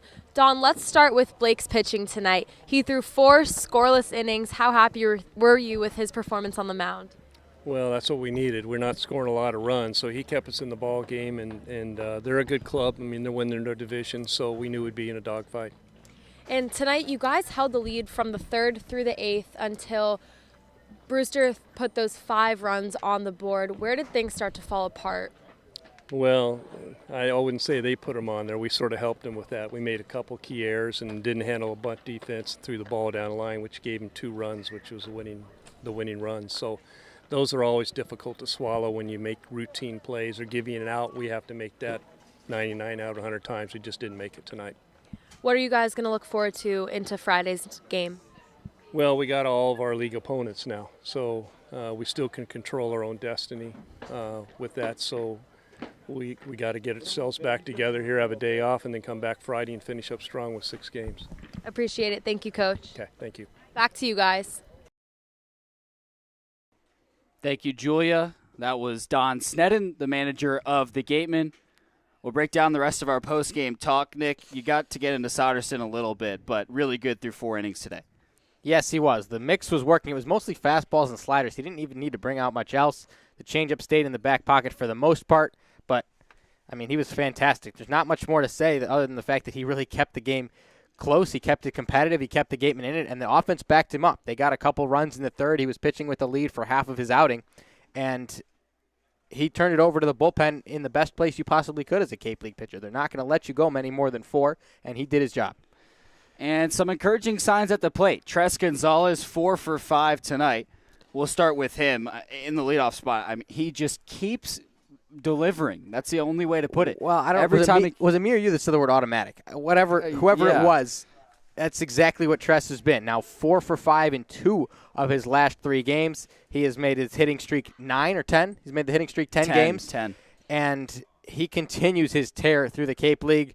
Great man to have in the top spot for the Gatemen. Continues his production. He had a run tonight, but just not enough juice from the rest of the offense. Yeah, Tommy Troy was the juice tonight. 2 for 5. He had a 2 RBI single in the third that got the Gatemen out to the early lead. He had a tough strikeout with runners in scoring position in the ninth, but a good overall performance from him. Yes, he was good at the plate as he usually is. Got thrown out trying to stretch a single into a double. That's become a theme this season, but for the most part, Tommy Troy was very good. Did strike out to end of the ballgame. The other RBI came off the bat of Jim Jarvis, and then the other guy we have to touch on, I think, is Cameron James. 2 for 3 with a walk. He was on base 3 of his 4 times at the plate, and after a really slow start for James, is turning this into a very respectable Cape League season. Now 2 home runs in the past week, and he's a guy who needs to heat it up if they're going to be competitive down the stretch.